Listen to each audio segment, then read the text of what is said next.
The committee will come to order. Without objection, the chair is authorized to declare a recess of the committee at any time. I now recognize myself for 5 minutes. On November 3rd, 2020, Joe Biden beat Donald Trump clearly and decisively in the presidential election. President Biden won 306 electoral votes to Trump's 232, and he beat Trump in the popular vote by more than 7 million votes.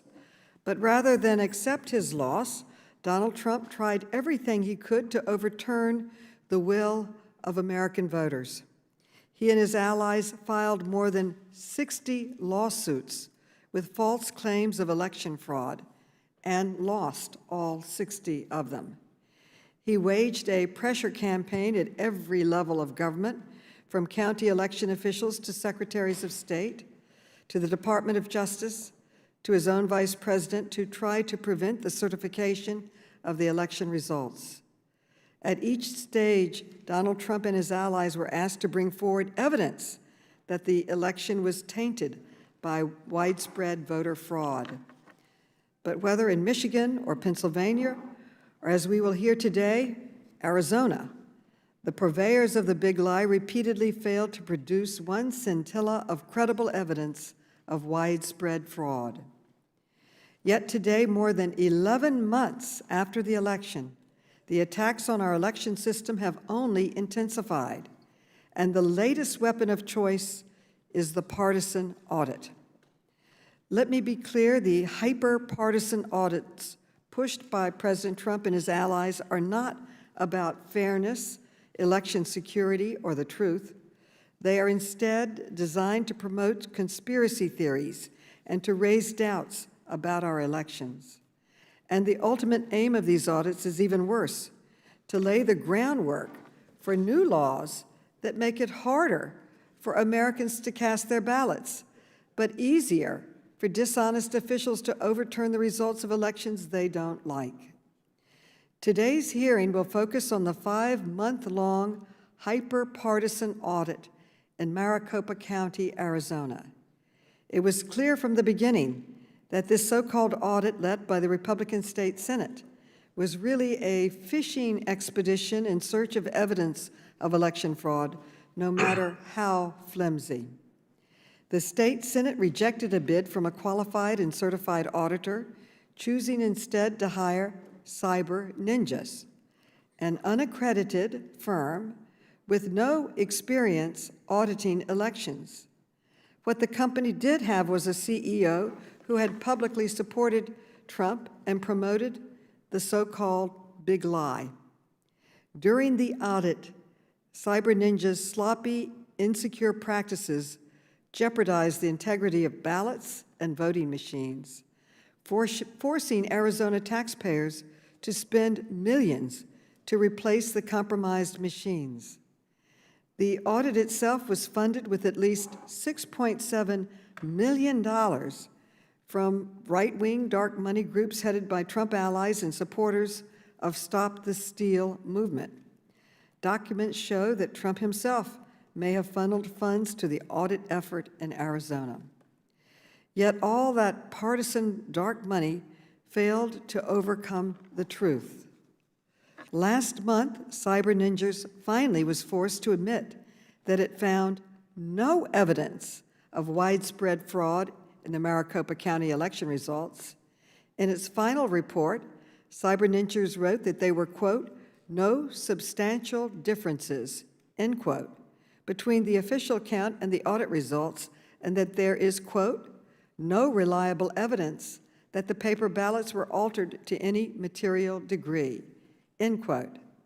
This should have been the end of the story, but rather than admit that they were wrong about voter fraud, Cyber Ninjas and Republican leaders in Arizona are now pushing a host of unnecessary legislative changes to make it harder to vote and easier to overturn election results. And hyperpartisan audits are now spreading to more states.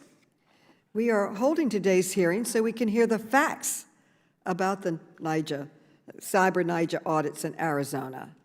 We invited the company's CEO, Doug Logan, to testify today so that we could hear firsthand about the audit's findings. Unfortunately, Mr. Logan refused our invitation, and he also refused to produce documents that the committee requested back in July. Mr. Logan's refusal to answer questions under oath is just one more sign that the dark money-fueled audit he led never should have happened in the first place. Today, we will hear from the chairman and vice chairman of the Maricopa County Board of Supervisors, both Republicans, who, unlike Mr. Logan, were not afraid to tell the committee the truth about this audit. I am honored that they both agreed to put country over party by testifying today, despite threats to their personal safety. We will also hear from election and democracy experts who will tell us how partisan audits are spreading to other states, including Pennsylvania, Wisconsin, and Texas, and the threat this poses to our democracy. The attempts by former President Trump and his allies to undermine America's elections are failing to win the last one fair and square. It represents the biggest threat to our constitutional republic since the Civil War. This committee will not be silent in the face of this threat. We will continue to conduct oversight to ensure that the American people know the truth about these sham audits and to protect our elections from further interference.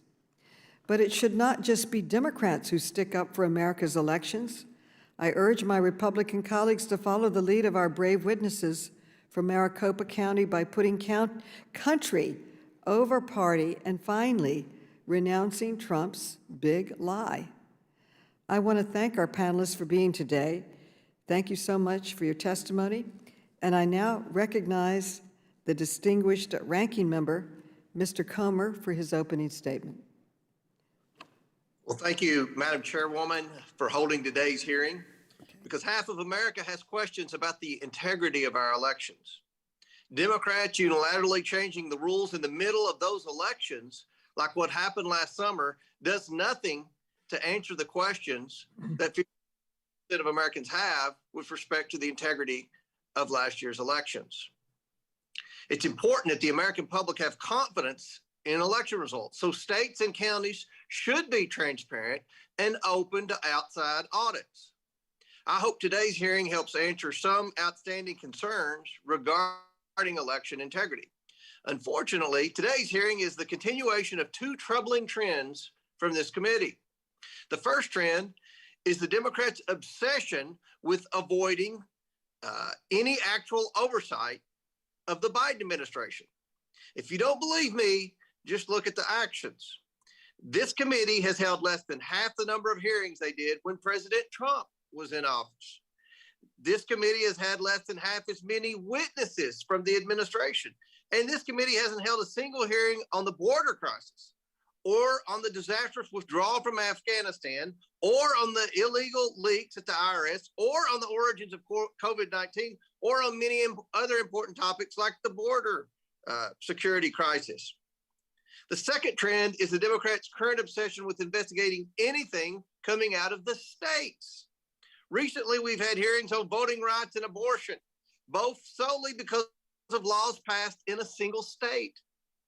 Today, we're having a hearing about election integrity based solely on an audit that occurred in a single state.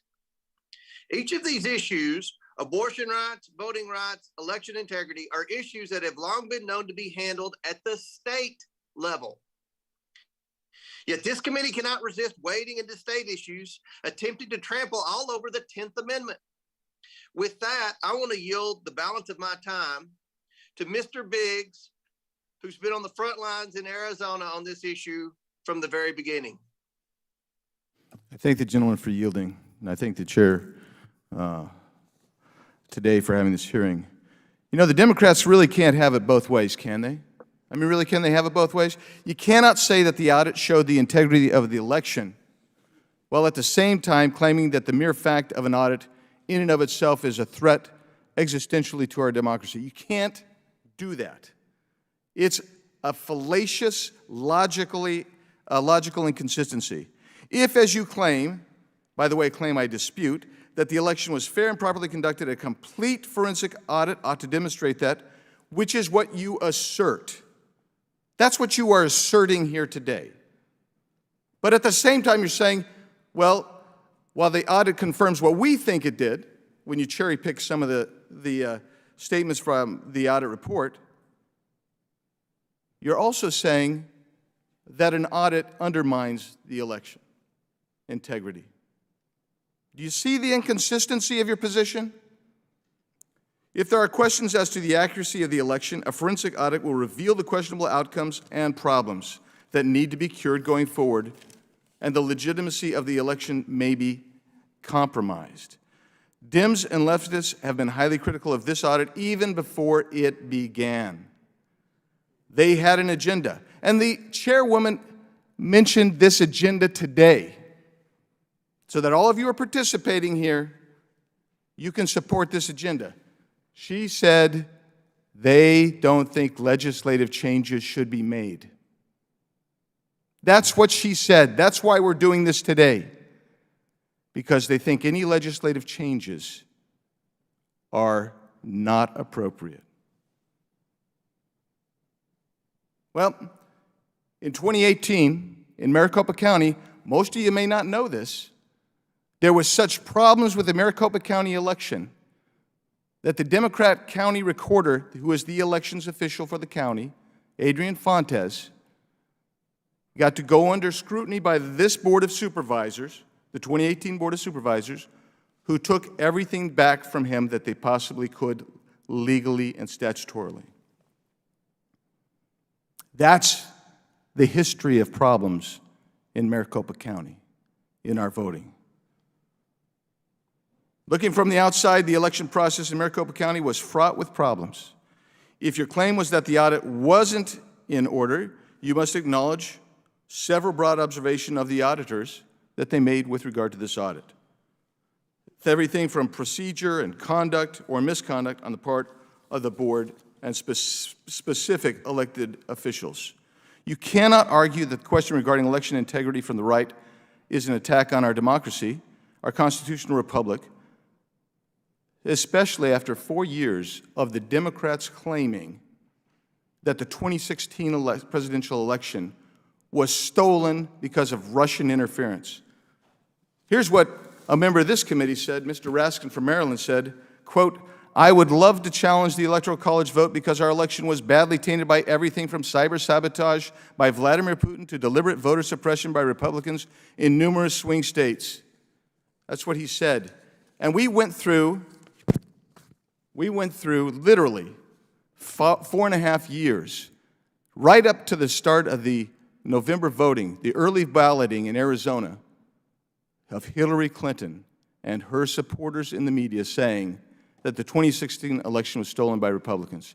It is no secret that if you go back and look at polling data, everything from the Bush v. Gore era forward, the party whose candidate was not successful asserted that the election was not fair and impartial. No secret. Every polling outlet from that point, 2001, right on up to 2020, claimed that. I advocated for a full forensic audit because I felt like election integrity should be restored. One of the biggest things that I find problematic here is that the two statutory minimum audits committed to by the County Board of Supervisors that were done could have been easily expanded in a timely fashion to a full forensic audit. It chose not to do it. Spent $18,000 for those two audits, but spent literally hundreds of thousands of dollars, multiple lawsuits to prevent the audit that we're discussing today. And ultimately, the bottom line is we're here because this chairwoman and the Democrats don't want to see any kind of legislative change. I believe that there needs to be legislative change probably in Arizona. I don't know what's going on in other states, but other folks tell me that in their states there needs to be legislative change too. That's why we're here, is because the chairwoman would like to see legislative change scuttled. And I, for the life of me, don't understand why this committee thinks that it has the constant obligation to interfere in what is patently a state issue. With that, Madam Chair, I thank you, and I yield back. The gentleman yields back. I now recognize Mr. Raskin, who is the chairman of the Subcommittee on Civil Rights and Civil Liberties, for an opening statement. Madam Chair, thank you very much for calling this important hearing, and thank you for making our committee a leader in defending democracy and the voting rights of the people against this escalating onslaught by Donald Trump and his supporters against American constitutional democracy. We know that Mr. Trump never accepted the results of the 2020 presidential election, despite the fact that Joe Biden beat him by more than 7 million votes and by a margin of 306 to 232 in the Electoral College, a margin, incidentally, that Mr. Trump declared a landslide when he beat Hillary Clinton by the exact same amount. So Donald Trump moved quickly to try to browbeat state election officials, and they were the first line of defense of the democracy. People like Republican Secretary of State Brad Raffensperger in Georgia, who refused to participate in Donald Trump's election fraud, refusing to find just 11,781 votes that Donald Trump said was all he needed in order to overturn the lawful result in the state. But there were election officials across the country who definitively refuted and repudiated Donald Trump's claims of corruption and fraud. And in fact, Trump's own Homeland Security Department declared the 2020 election the most secure in American history. So then he went to court, and 61 federal and state courts in the land, from the lowest courts in the land, state, county, district courts, to federal district courts, all the way up to the United States Supreme Court, definitively, meticulously, and comprehensively refuted, repudiated, and rejected every claim that Donald Trump's supporters made that there was election fraud or electoral corruption. And even the claim that some of our colleagues have decided to float again today, which has been rejected all the way up to the Supreme Court, was one that was thoroughly vetted. The idea that when state election administrators or state Supreme Courts under state constitutions or under state legislative command act in the electoral process, that's somehow unconstitutional. There's no basis for that. It's been made up. It was floated in all of these courts, rejected in all of these courts. It was floated by the Attorney General of Texas, who sued in the Supreme Court. It was rejected. And then it was floated again on the House floor on January the 6th as the violent insurrectionary mob attacked us. It was rejected again. And yet the big lie lives now in these phony audits around the country. It was amazing and yet telling for me to hear the gentleman from Arizona. Essentially, I think he's trying to elide the fact that this audit rejected the claim that Donald Trump won in Arizona. I never really understood members from Arizona challenging the result by which they themselves were elected in the exact same election where they were elected. And yet still, I believe, and perhaps Mr. Biggs can correct me if I'm wrong, I hear him not even to be accepting the results of this audit, which say that Joe Biden got more votes than were lawfully reported by the state. And so will the gentleman yield? You've called me out and asked if I would respond. I'm happy to respond. Yes, but by all means, do you accept this audit which showed that Joe Biden won, and indeed by more votes than... That is not what the audit concluded, Mr. Raskin. You know better than that. Have you read the whole audit, or you cherry-picked the line which talks about the recount versus the tabulation machines? That we would have expected to be very similar, and it was, and so anything that might have inured to President Biden's effect... Who won the election is my question, Mr. Biggs. I'm happy to yield to you for that. Who won the election in Arizona? Donald Trump? We don't know, because as the audit, it demonstrates very clearly, Mr. Raskin, there are a lot of issues with this election that took place. We're going to go through those today, but you can continue, speaking of the big lie, you can continue to perpetuate it as long as you want, but we're going to find out. Madam Chair, there's the problem that we have. Donald Trump refused to accept the results, and unfortunately, we have one of the world's great political parties, which has followed him off of the ledge of this electoral lunacy. And it's dangerous for democracy. So I'm glad we're having this hearing today, and I yield back to you, Madam Chair. The gentleman yields back. I'd just first like to respond to my dear friend from the great state of Kentucky, who said we had not conducted oversight with the administration. I'd like to remind him that just 2 days ago, we held a hearing on Ida with the administrator from FEMA on the response of the federal government to that disaster. And in terms of Afghanistan, last month, at the request of Republicans, we held a bipartisan classified briefing with the Defense Department, State Department, DHS, and the intelligence community to examine the ongoing efforts to help U.S. citizens and Afghan allies who are still at risk in Afghanistan. And I will note that just yesterday, our National Security Subcommittee Chair, Mr. Lynch, sent invitations for a counterterrorism hearing later this month on Afghanistan.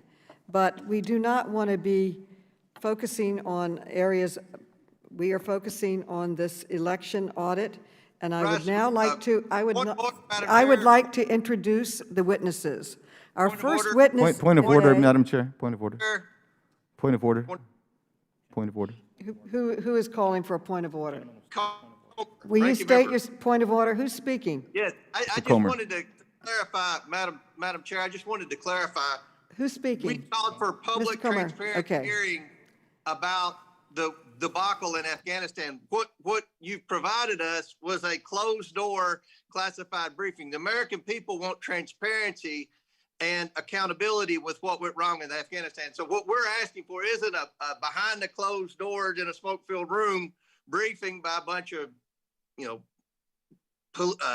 bureaucrats in the Biden administration. We want a transparent hearing so the American people can see exactly what went wrong. So that's my point of order. I yield back. One is scheduled, and again, I repeat, I held that classified briefing at the request of Republicans who asked for it. But right now, let's return to the subject before us today. I would like to introduce our witnesses. Our first witness today is Jack Sellers, who is the chairman of the Board of Supervisors of Maricopa County, Arizona. Then we will hear from Bill Gates, who is the vice chairman of the Board of Supervisors of Maricopa County. Next, we will hear from David Becker, who is the executive director and founder of the Center for Election Innovation and Research. Next, we will hear from Gauri Ramachandran, who is a senior counsel at the Brennan Center for Justice. And finally, we will hear from Ken Bennett, who was the Senate Audit Liaison and the former Secretary of State in Arizona. The witnesses will be unmuted so that we can swear them in. Please raise your right hands. Do you swear or affirm that the testimony you are about to give is the truth, the whole truth, and nothing but the truth, so help you God? I do. Let the record show that the witnesses answered in the affirmative. Thank you. Without objection, your written statements will be made part of the record. With that, Mr. Sellers, you are now recognized for your testimony. Thank you for traveling here from Arizona and for your public service. Mr. Sellers. Thank you, Madam Chair, members of the committee. Thank you all for inviting me here today. I want to start by saying that the election of November 3rd, 2020 in Maricopa County was free, fair, and accurate. Maricopa County is the second largest voting district in the United States of America. I sit before you today as a Republican who was voted into office in November of 2020. And there's a member of this distinguished committee who was also successful in the November 2020 election held in Maricopa County. But the most important people involved in the November election were the men and women of the Maricopa County Elections Department. They executed a secure, accurate, and efficient election of over 1.8 million voters in the nation's fourth most populous county during a worldwide pandemic. Our election department was praised by election experts throughout the country and we received an award from the National Association of Counties. Maricopa County began planning for the 2020 election immediately after the November 2018 election results were canvassed and submitted to the Arizona Secretary of State. The county began to assess staff, processes, and equipment needs in anticipation of the 2020 election cycle and taking appropriate action to complete that preparation, because we also knew that the election results in Maricopa County would play a pivotal role in both the outcome of the presidential race and the U.S. Senate chamber political makeup. I'm very proud of the efforts we put forth to prepare. We worked closely with the Arizona Secretary of State, our legislative leaders in both the House and the Senate, the Attorney General, and the Governor's Office. We were also very inclusive of all the political parties who participated fully in not only observing Election Day administration and tabulation, but also in pre- and post-election logic and accuracy testing. If you were in Arizona politics in November of 2020 and didn't understand how Maricopa County was running elections, then you just weren't paying attention. The county authored an election bill regarding electronic adjudication at the legislature, which passed both chambers unanimously and was signed by our governor. The county invested in a very robust voter education campaign, so if you watched TV, tweeted, Instagrammed, or used YouTube, you saw our media campaign. We implemented the technology to educate our residents on when and how to register, how you can vote, where you can vote, and the wait times at the polling locations, all by pushing a button on your phone. We ran a presidential preference election in February. All participants agreed it was well run and accurate. We ran the primary election in August of 2020. Again, the public, the candidates, and the political parties all agreed the county's election execution was excellent. We ran the 2020 general election in November, and suddenly, what to that point had been a great process was deemed fatally flawed by a small yet loud minority. I dare say, if you're a student of Maricopa County Republican election history, you are not surprised by the results. It was not a flawed election process, not a lack of security. It was a candidate that many Maricopa County Republicans simply did not support. If that lesson is not clear to our state and county Republican leaders, then I'm afraid 2022 will not be favorable to my party. During these last 10 months, I've learned a lot about people. And frankly, I was naive in thinking that I could just sit down with our state Senate leadership and explain the answers to their questions and accusations, and we could put this uncertainty behind us and move on with securing a fruitful future for our residents. But it's become clear that there are those who don't care what the facts are. They just want to gain political power and raise money by fostering mistrust of the greatest power an individual can exercise in the United States, their vote. I'm an elected official. Some say I signed up for this, and that's true. But I ran because economic development and maintaining our quality of life is very important to me. Making sure the Valley of the Sun has the proper investment in infrastructure, technology, and education is what drives me. Relitigating a failed campaign is not what drives me. So it's time to move on. It's time to put our efforts into securing a greater future for our country, and that's exactly what I plan to do. Thank you. Thank you. The gentleman yields back. Thank you. And Mr. Gates, you are now recognized for your testimony. Thank you very much, Madam Chair, Ranking Member, and members of the committee. Thank you so much for having me here today to discuss a very important issue in our country, and that's the future of fair and free elections. The 2020 election in Maricopa County, the general election, was the best election we've ever run in Maricopa County. And the way that I know that was that it was the most scrutinized election in the history of Maricopa County. Election experts said that. Machine counts confirmed it. Hand counts confirmed it. The court system reconfirmed it. And our residents were happy too. We did a poll of 80,000 of our voters, and 90% of them said that they were satisfied or very satisfied with the election. Really, by any measure, this election in 2020 was secure, and everyone who wanted to vote was able to do so. Unfortunately, some in our party see it differently. They have attacked the work that was done by our elections workers in Maricopa County, and they have fanned the flames of conspiracy. And this willingness to do so, unfortunately, is what led to the first non-peaceful transfer of power in our country's history. And unfortunately, Arizona has been at the center of this attack on our American ideals. Even though Joe Biden won Arizona by 45,000 votes, 20 members of the Arizona legislature signed a resolution asking Congress to disregard those results and seat an elector slate of Trump electors. That was, without a doubt, a staggering refusal to follow the will of the voters.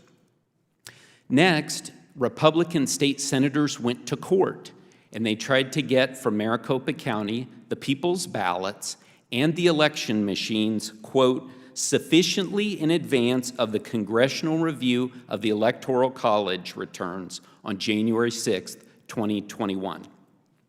Now, when they failed, the senators carried on. They threatened to jail me and my colleagues on the Board of Supervisors.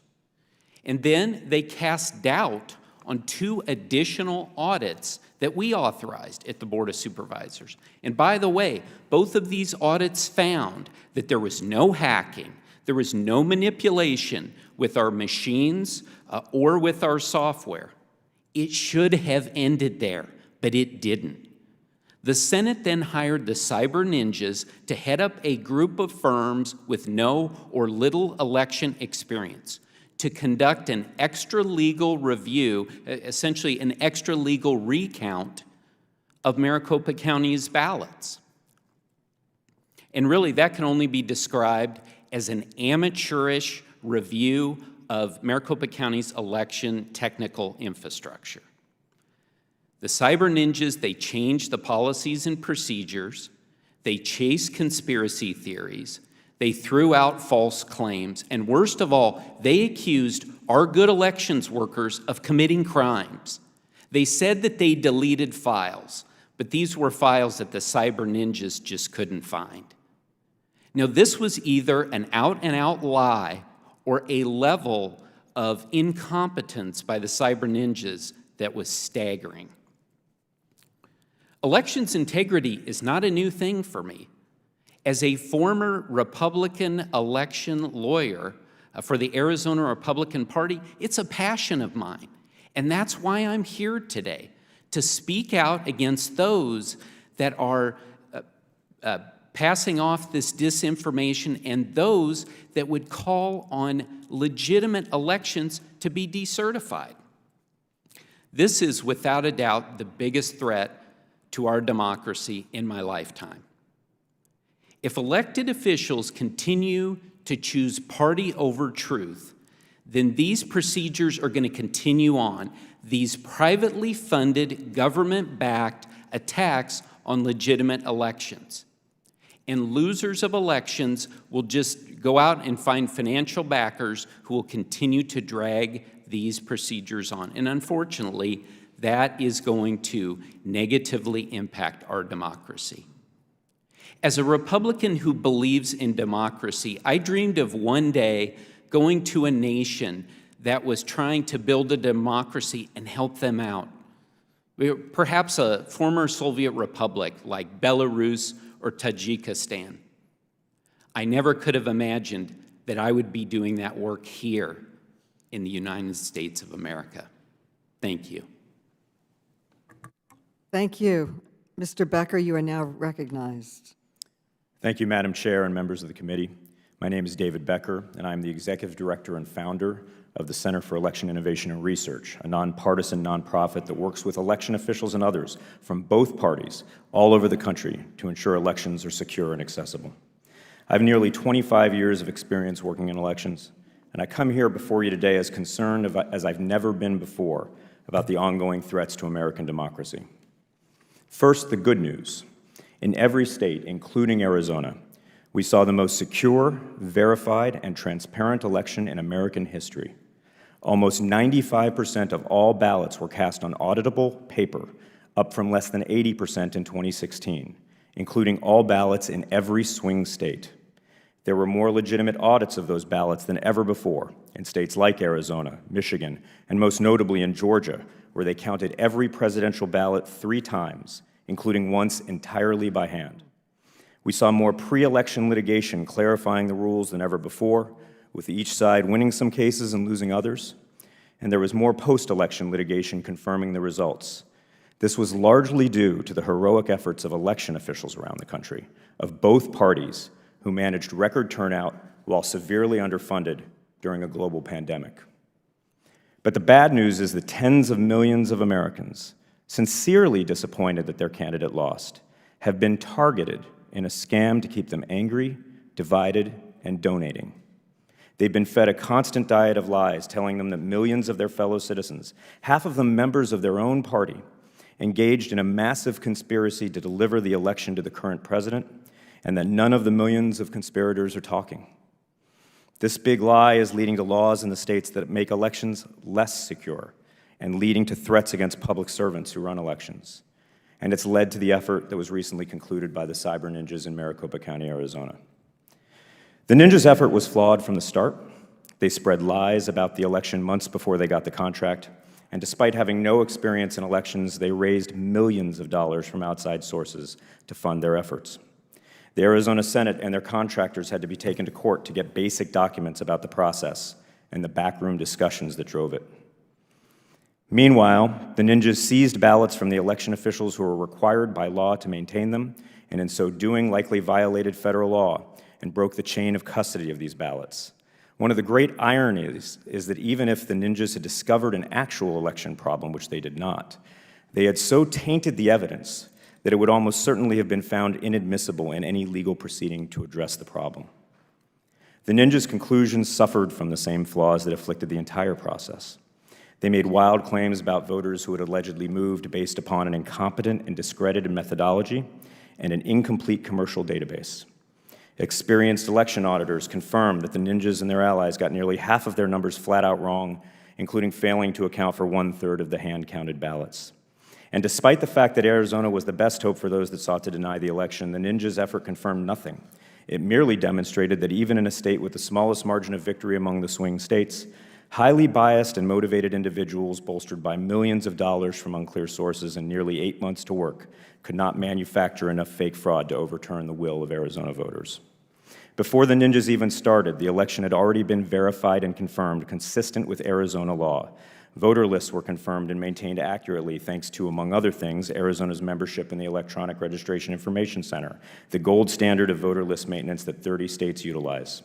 Audits conducted immediately after the election, pursuant to Arizona law, compared the paper ballots to the machine counts and confirmed the outcomes.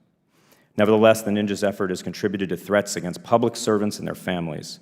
These threats are so pervasive that my organization recently formed the Election Official Legal Defense Network under the leadership of co-chairs Bob Bauer and Ben Ginsberg to provide pro bono legal assistance to election officials suffering threats. Notwithstanding, lawmakers in Pennsylvania, Texas, and Wisconsin have pushed similar flawed efforts, now beginning 11 months after the election. In each of these states, as throughout the nation, there is still zero evidence of significant fraud, even after nearly a year of looking for it. These efforts continue to have a disastrous effect on our democracy. We're at risk of losing a generation of professional expertise in election administration due to the ongoing threats. Laws are being passed that actually make elections less secure and inject more chaos into vote casting, counting, and certification of results. Validly elected leaders are finding their elections delegitimized and their ability to govern questioned. Ironically, many of the same lawmakers in these states are calling into question their own elections, just as members of the Arizona Senate have done. Let's be clear. Real post-election audits, conducted transparently by professional election administrators under laws established prior to an election, are a very good thing. We had more strong audits than ever before in 2020. If states want to pass laws requiring even better audits immediately after an election, I will be there working with them and helping them. I have already done so with both Republicans and Democrats in states like Georgia and Michigan. But that's not what happened in Arizona or other states. The legislatures in those states did not see any problems with their existing audit laws pre-election. It was only after they became unhappy with the results and the losing candidate refused to concede that they fueled his election denial with these efforts, many months after the elections in these states have been verified, audited, and certified. Thank you. And Mr. Ramachandran, you are now recognized for 5 minutes. Mr. Ramachandran. Chairwoman Maloney, Ranking Member Comer, and members of the committee, thank you for the opportunity to discuss this critical issue. In the last year, we have seen a number of techniques employed to undermine the will of the voters.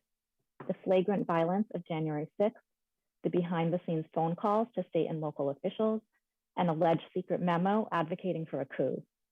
None of these techniques succeeded in overturning the 2020 election, but willfully ignorant sham partisan reviews are serving up innuendo and baseless suspicion, ready for deployment by super spreaders of lies. The impact of these lies is twofold: attacks on election officials and their families now, and the fostering of systematic efforts at election sabotage in the future.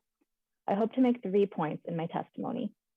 First, after more than 9 months and millions of dollars spent, the sham partisan review in Arizona has given us the same insinuations that purveyors of voter fraud myths have been pushing and that real election experts have been debunking for years. And it's no surprise, the contractors that the Arizona Senate chose to conduct this charade were biased from the start. Second, we cannot dismiss these foolish exploits out of hand because they are spreading and providing seed material that prominent actors leverage in their disinformation campaigns to keep the big lie alive. Third, all of society must do its part to protect our democracy. Congress can help by providing resources to help election officials defend against these attacks, and by passing legislation to protect election officials, workers, and voters. The Arizona Senate's partisan review was conceived and executed by people who were the subject of pressure from former President Trump and his supporters to propagate fraud claims. From a state Senate meeting with Giuliani, to a call from Trump to Senate President Fan, to voicemails left with a Maricopa County supervisor who stood firm and did not call back, the pressure campaign did not let up. It is in this context that instead of choosing objective, transparent, and competent contractors, the Senate chose cyber ninjas. Doug Logan, the CEO of Cyber Ninjas, has authored and apparently still stands by a memo to legislators chock full of debunked Stop the Steal conspiracy theories, including a viral claim against a former Dominion employee who had to go into hiding after a flood of harassment and threats. In addition to being biased, the Cyber Ninjas have resisted transparency about their procedures and for the press at every turn. There's also very little transparency about who is funding the review. What little information has been disclosed is troubling. Finally, the Cyber Ninjas were incompetent to perform any election review.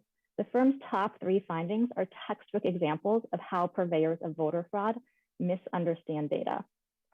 First, they ignored the birthday problem, a basic concept in probability. They looked for Arizona voters who shared a first, middle, and last name and birth year with another voter, and they found about 10,000 such matches. They then gave this finding the alarming title, Voters That Potentially Voted in Multiple Counties. But within groups of people who have a common name, such as Robert Smith, it is expected that some of them will share a birthday. And it is even more common for people to share a birth year, which is all the Cyber Ninjas found. In another example of their willingness to cast aspersions on their fellow citizens, they labeled one finding critical, supposedly impacting over 23,000 ballots. This is the number of people who Cyber Ninjas found through matching voter check-in files to a commercial address verification list. But temporary moves do not change a voter's eligibility to vote from their permanent residence. This isn't an obscure election law fact. It appeared in mainstream news stories before November, since many voters had questions about this during the pandemic. And Cyber Ninjas is not the only biased contractor that was chosen. Shiva Ayudurai was contracted to look at ballot envelope images. He has a history of conflating ballot images and ballots to allege election fraud in his home state of Massachusetts. And he did this again with envelope images and ballots in Arizona. These errors and misleading innuendo would be sad if they weren't so dangerous. Most election officials do not have the staff and resources to run year-round fact-check operations. Congress should assist with these resources. Many of the provisions in the Freedom to Vote Act would also be helpful, such as one providing for voters to bring a lawsuit if their right to vote has been infringed in a federal election. This provision would provide a remedy in the worst-case scenario where an official gives in to pressure to overturn an outcome. Thank you for the opportunity to testify today. I look forward to answering your questions. Thank you, Mr. Bennett. You are now recognized, Mr. Bennett. Thank you, Chairwoman Maloney, Ranking Member Comer, and members of the committee. Auditing elections is not a threat to our democratic republic. Anything we can do to make sure our elections are transparent, trackable, and publicly verified only strengthens our country. Elections are how we, the people, give our consent of the governed, as is stated in the Declaration of Independence. And every citizen deserves to know that they are treated equally under the law, as guaranteed in the Constitution. Every lawful vote must be counted accurately and not canceled out by unlawful ones. Even the election system used by Maricopa County, known as Dominion, points out in their marketing materials that the fourth of 4 steps in an election is to audit the election. They even trademark that module, saying, quote, "This ballot-level audit trail allows election officials and other stakeholders to review not only the ballot images, but also the tabulator's interpretation of each ballot," end quote. And why does each ballot matter? In 2020, Arizona had the closest contest for president in our state's history. To use numbers we can all easily relate to, if Arizona was 1,000 people, we had 80%, or 800 people vote. The official results were President Biden, 397, President Trump, 395. Yes, a 2 out of 800 vote margin, or 0.3%, which was the exact percentage of about 10,000 out of 3.4 million in the actual election. Now you notice that 397 and 395 don't add up to 800 either. That's because on 1% of the ballots, 8 out of 800, the machines didn't record any vote in the presidential race. In the actual election, it was almost 34,000 ballots out of 3.4 million statewide. Maybe that's what those voters intended, or maybe some voters circled their ovals or checked next to the oval, not getting any mark inside the oval. In either case, no vote was counted by the election management system, and those undervotes would not have been sent to adjudication teams to determine voter intent. This fact alone warrants auditing an election that was this close by reviewing each ballot, which is exactly what we did in the audit. We reviewed each of the almost 2.1 million ballots, and despite months of warnings from the county, our Secretary of State, election experts, and most of the media that the auditor's procedures were imprecise and unreliable, the most significant finding of the audit is that the hand count of the physical ballots very closely matches the county's official results in the President and U.S. Senate races. Now that finding is frustrating to many who expected the audit to prove a different election result. But as Arizona Senate President Karen Fann stated numerous times, the audit has never been about trying to overturn the 2020 election.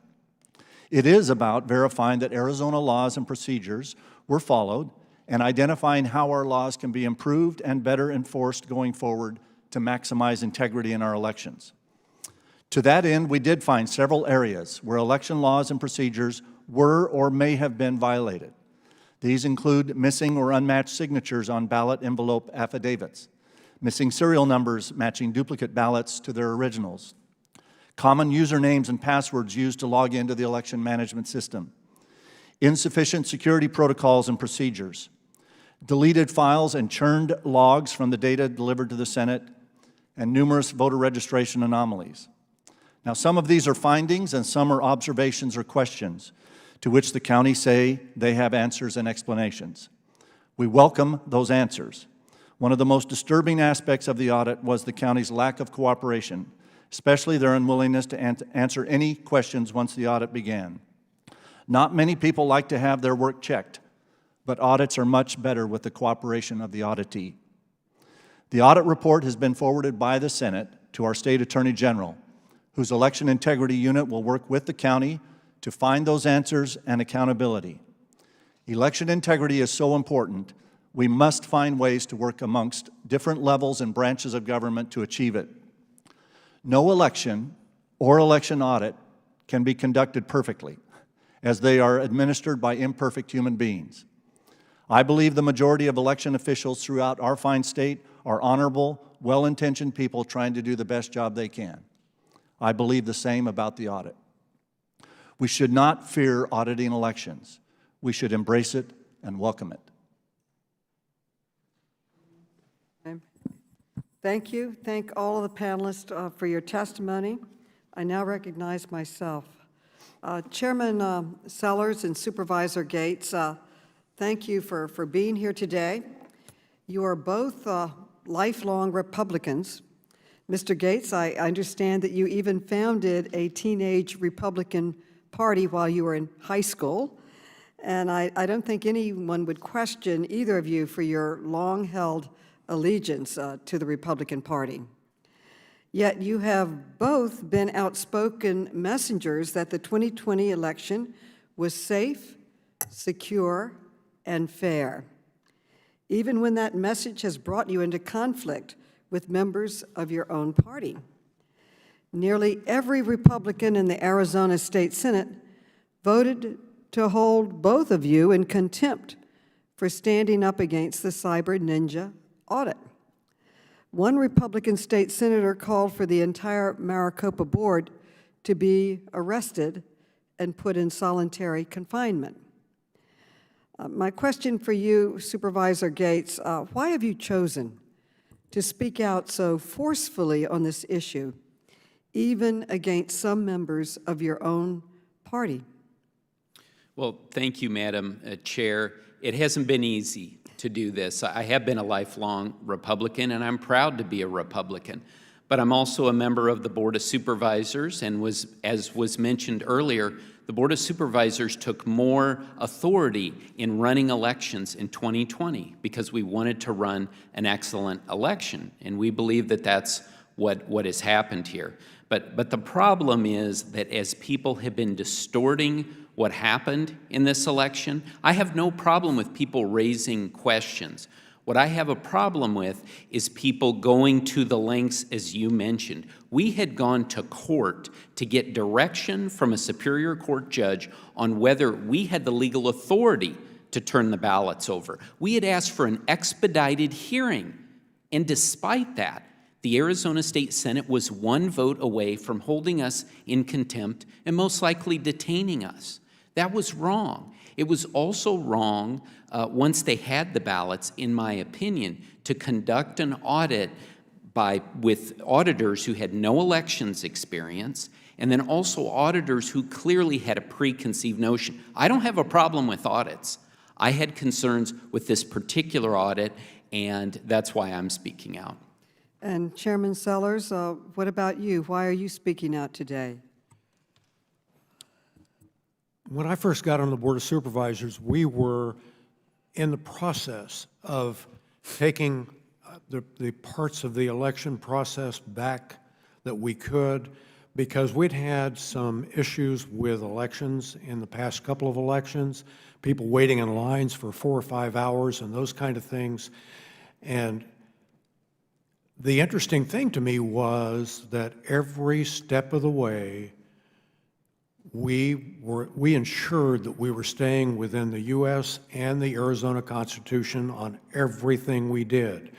When we were faced with a pandemic and had to change the way we were going to run the election from a precinct-based model to a vote center model, we again went back to the political parties, to the Secretary of State, to the governor, to the Attorney General, and got their agreement on everything we were doing, that it was legal and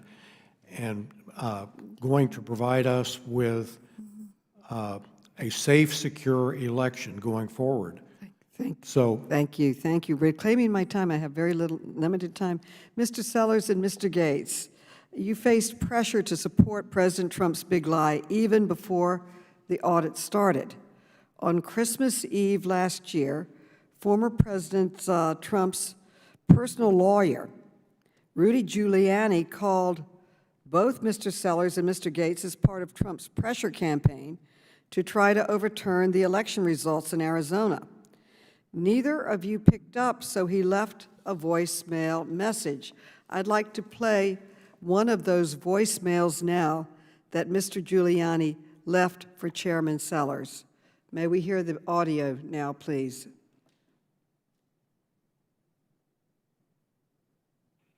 Hi, Rudy Giuliani, President Trump's attorney calling. I'm hoping we could have a chance to have a conversation. I'd like to see if there's a way that we could resolve this so it comes out well for everyone. We're all Republicans. I think we all have the same goal. Let's see if we can get this done outside of the courts. Gosh. Okay, call me anytime. No problem. Bye. Mr. Giuliani said, and I quote, we're all Republicans. I think we all have the same goal.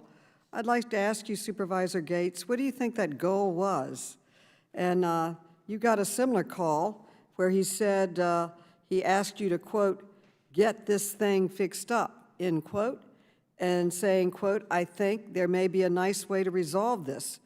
What do you think Mr. Giuliani wanted you to do? Madam Chair, just a point of order real quick. I hope I'm going to be extended the same courtesy to go beyond the 5-minute limit. Absolutely. Madam Chair, that voicemail was left at a time we were in litigation with the state Senate over turning over the ballots in the election machines. I think he was trying to get us to settle that lawsuit so that they could very quickly get the ballots in advance of the January 6th certification of the Electoral College. And why was this so important? What was Mr. Giuliani's ultimate goal? What do you think his ultimate goal was? Well, I can't speculate on that, but I think that he wanted to look at the evidence and see if there was evidence to support not certifying the election.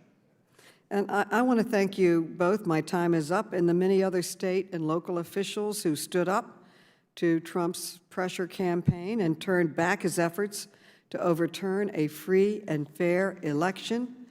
The late Senator from Arizona, John McCain, once said, and I quote, "We are Americans first, Americans last, Americans always."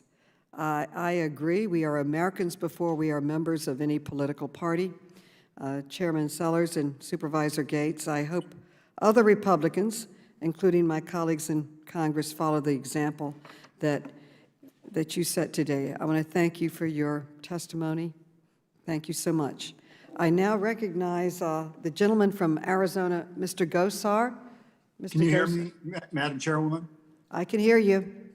That sounds good. Well, I want to thank all the witnesses, especially Mr. Bennett from my district. Ken, it's good seeing you again. Mr. Sellers, Mr. Gates, thank you for attending. You know, the majority is very short-sighted, and this hearing today reminds me of 2017, I think, maybe 2018, when we actually, one of our own members from the other side actually introduced legislation, Mr. Raskin, for the Election Vendor Security Act. Part of that was due in terms to a election security vendor infrastructure subcommittee hearing on the U.S. Senate side in Homeland Security, which basically said that the equipment or this the vendors or this machines were potentially 100% corruptible. Interesting. Now I want to bring back into point a film. And I'm not usually complimentary of films, but this one is very interesting, released in March of 2020. It's called Kill Chain by the HBO Films. And basically what it is they go in with a security expert, cybersecurity expert by the name of Harry Hursty. I think most of you would admit he is very good at what he does. And basically what he talks about, he goes systematically through an election and these machines. You know, in the old days, in the 20th century, I guess when my hair was still around and it's not so gray, they were basically adding machines with a light.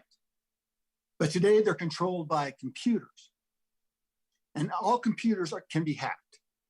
And what Harry Hursty does is he goes through a number of scenarios and people and experts to show how these machines can be corrupted.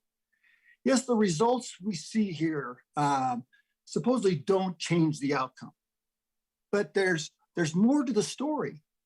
It's how those votes can be manipulated by the machine, and then the calibration or the certification of those ballots is covered up by the machine. Don't take my word for it. I want you to go back to watch Kill Chain. I think it's a wonderful documentary that doesn't take a partisan look either way, for at least for most of it. But it highlights a series of problems that exist.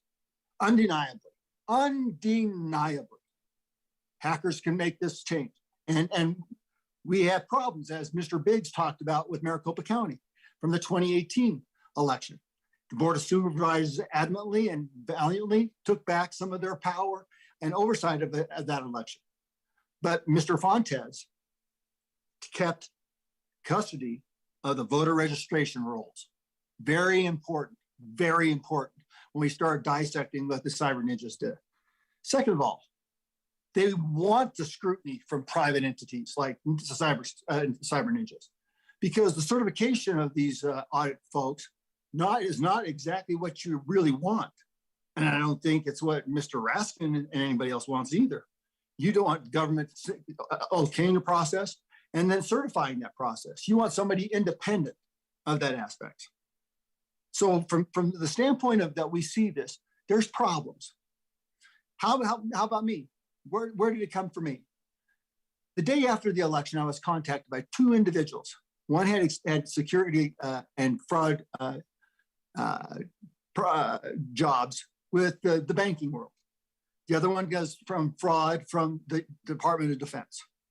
They were monitoring the election through Edison, the amalgamator, that was providing information to the media. What they saw in Arizona, they were watching the Secretary of State at the same time. What they saw from Arizona drew their attention quickly first.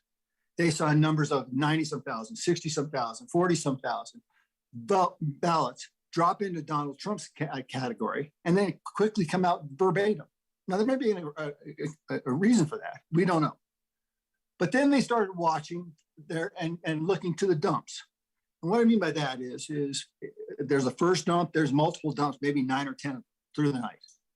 So if they're random, which they should be, if the first dump in Coconino County was 61% for Joe Biden, you would expect the rest of the time, the rest of the dumps, to be very similar. 58, 62, 55, and so forth. Not 40, 38, 35. That drove their big question mark for them. There were 4 anomalies in our state: Maricopa County, Pima County or Tucson, Coconino County up in Flagstaff, and Pinal County down just southeast at Phoenix.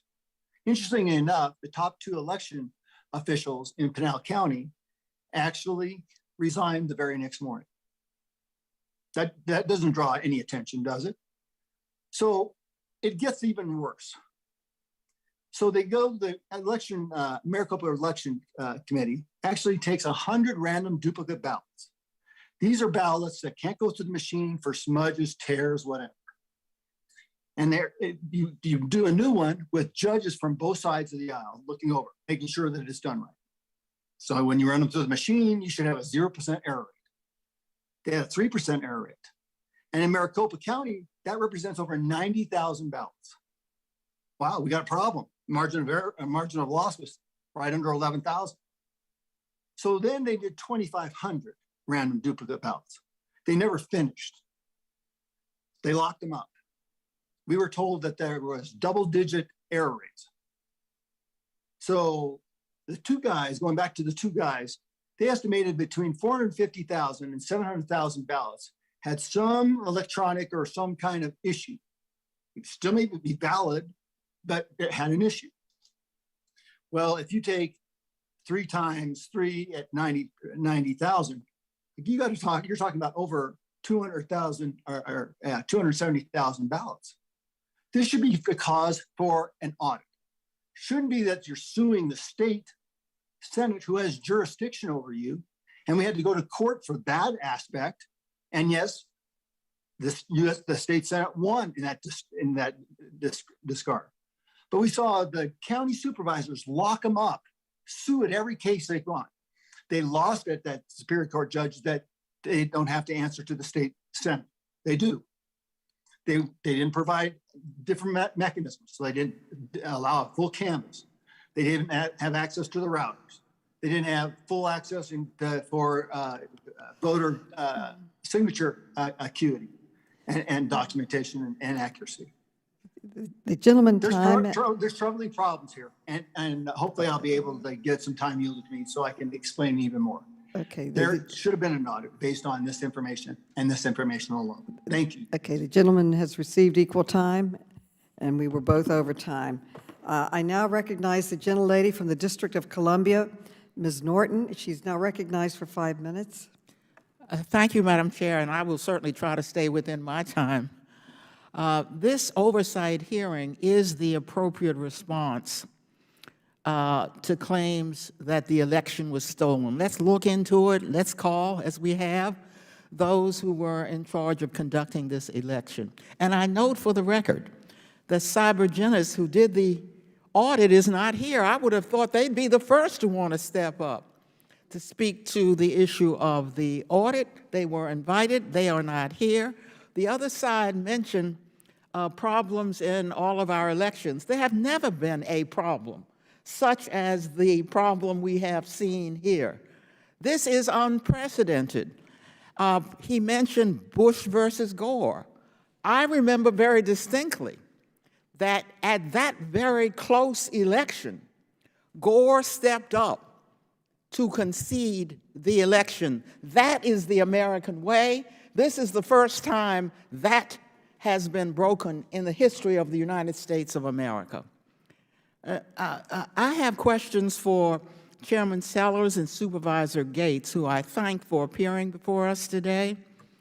I understand that since the election, you have been the targets of horrific threats of violence, something else unprecedented in American life.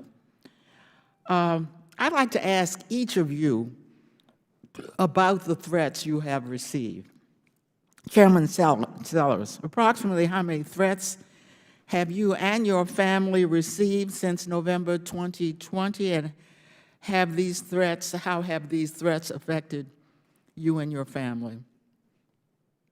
Okay, I have not reacted as much to the threats as some of my colleagues because I'm widowed, I live alone, and I think even my staff and our law enforcement agencies have admonished me for not being concerned enough about the threats. But to that point, I have had Sheriff's Department and Chandler Police Department vehicles that parked in front of my house overnight on many nights because of very specific threats against me. And in fact, the Maricopa County Sheriff told me, if you don't have a Ring doorbell, I will buy you one if you're not willing to buy one for yourself. And I now have one of those as well, just to enhance the security where I live. Madam Chair, that kind of threats after an election, again, is unprecedented in American life. Supervisor Gates, can you describe some of the threats that you and your family have received? And is it your understanding that people making these threats support the notion that the election was stolen? Thank you for that question. We have been, my family, I have 3 daughters, and we have been subjected to many threats over the past few months. We have been doxxed.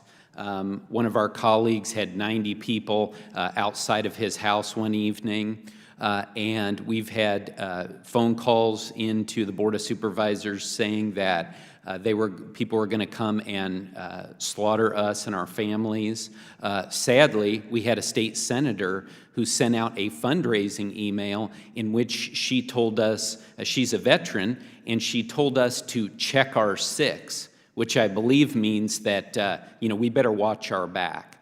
This is clearly an attempt by people, and we see it on both sides of the aisle, sadly, people all across the spectrum. But for us, it's generally been people who have been unhappy with the election result. There's been an attempt to intimidate us and intimidating others who are doing elections work. And that's what I'm most concerned about, is that this would deter good people who want to be involved in running elections in the future from getting involved in making a difference. Vice Chairman Gates, that's a very important point. These are volunteers. We need them every election. Could I ask you, Chairman Sellers, have other supervisors and employees of the county been targeted by similar threats of the kind that you and the Vice Chairman have mentioned? Yes, absolutely. And in fact, we had a fence put up around our building in downtown Phoenix, a fence put up around our election headquarters, just to protect the employees who are, and the important thing to me is that the Elections Department people are nonpartisan people that have worked through all the elections without any political involvement at all. They are just experts at what they do, and yet they as well were getting threats. Madam Chair, this has been important to put on the record. This kind of conduct you would expect in an autocratic republic, not a democracy like the United States of America. That's why this hearing is so important, and I thank you. Thank you. I now recognize the gentleman from Arizona, Mr. Biggs, for as much time as he needs. Thank you. I'll try to stay as close to that 5 as I can, Madam Chair. Thank you so much. It's unfortunate that we've devolved that there are threats. I mean, that really is a terrible thing. I spent the first 2 years receiving threats from the hard left repeatedly. I couldn't even hold town halls anymore because I had to have massive amounts of protection there for not just for me, but for anybody who would come, because we had no idea what would happen.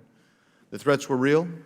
I know that Senator Fan, the president of the Arizona Senate, has received threats from the other side as well. So, I mean, this is a problem that we face in a very divided nation right now. But I wanted to I had to point out something about Vice Chair Gates' testimony that I thought was interesting, because you mentioned in your written testimony, I read that, and you stated it because you kind of read that today, that the Senate was trying to put you in jail. That isn't really the full context. The full context was this, that the Senate in December, after their hearing, issued subpoenas. You guys were negotiating, trying to figure out how to respond to those subpoenas. Didn't happen. In January and February, there was an attempt to issue second subpoenas. Those subpoenas were not responded to. Court hearing was held. Court, Timothy Thomason said the subpoenas issued by the Arizona Senate were valid. You didn't go to court to say, hey, we want to participate. We just want to know what we can and can't get. You went to quash the subpoenas. That's a huge difference. And to be held in contempt, it takes a majority. They didn't get their majority because the Senate's very evenly split. That's something quite different than saying, yeah, they were trying to put us in jail. They were trying to cite you for contempt of something that constitutionally and statutorily the legislature was allowed to do. I just needed to make sure that was clear as we go. And now I'm going to turn to May Mr. I respond Bennett. to that? No, you can't. It's my time. I'm going to turn to Mr. Bennett. Mr. Bennett, I want to ask you a question with regard to this notion of, let me get to my question here. Mr. Becker, yes, he was critical of the chain of custody. Can you talk to us about the ballot chain of custody? And I don't mean to be rude, Mr. Gates. I have a very limited amount of time, and I got to get to certain things. Yes, I think Mr. Becker's testimony was that the ninjas seized the ballots and machines. Nothing could be further from the truth. I personally, along with the co-election director of Maricopa County, Mr. Scott Jarrett, supervised the transition of the ballots and the machines from the county to the audit over a period of 2 days. We processed 46 pallets, 1,691 boxes. Now, a box contains about 1,200 to 1,300 ballots. That process went very smoothly. I've been very complimentary, both privately and publicly, of Mr. Jarrett and the county's transition of the ballots. But we did find, for example, 26 mismarked boxes. We found 8 boxes that were not listed on the manifest, the chain of custody documents that Maricopa County was supposed to have since the election until they turned them over to us on April 22nd of 2021. We found 2 boxes that were on the manifest but not present on the ballots, and then we found 3 boxes that were on different ballots and they were listed. So the point is that out of 1,691 boxes, there were 40-some boxes of errors, but the transition was not one of the auditors seizing the ballots and the machines. We had a very smooth transition.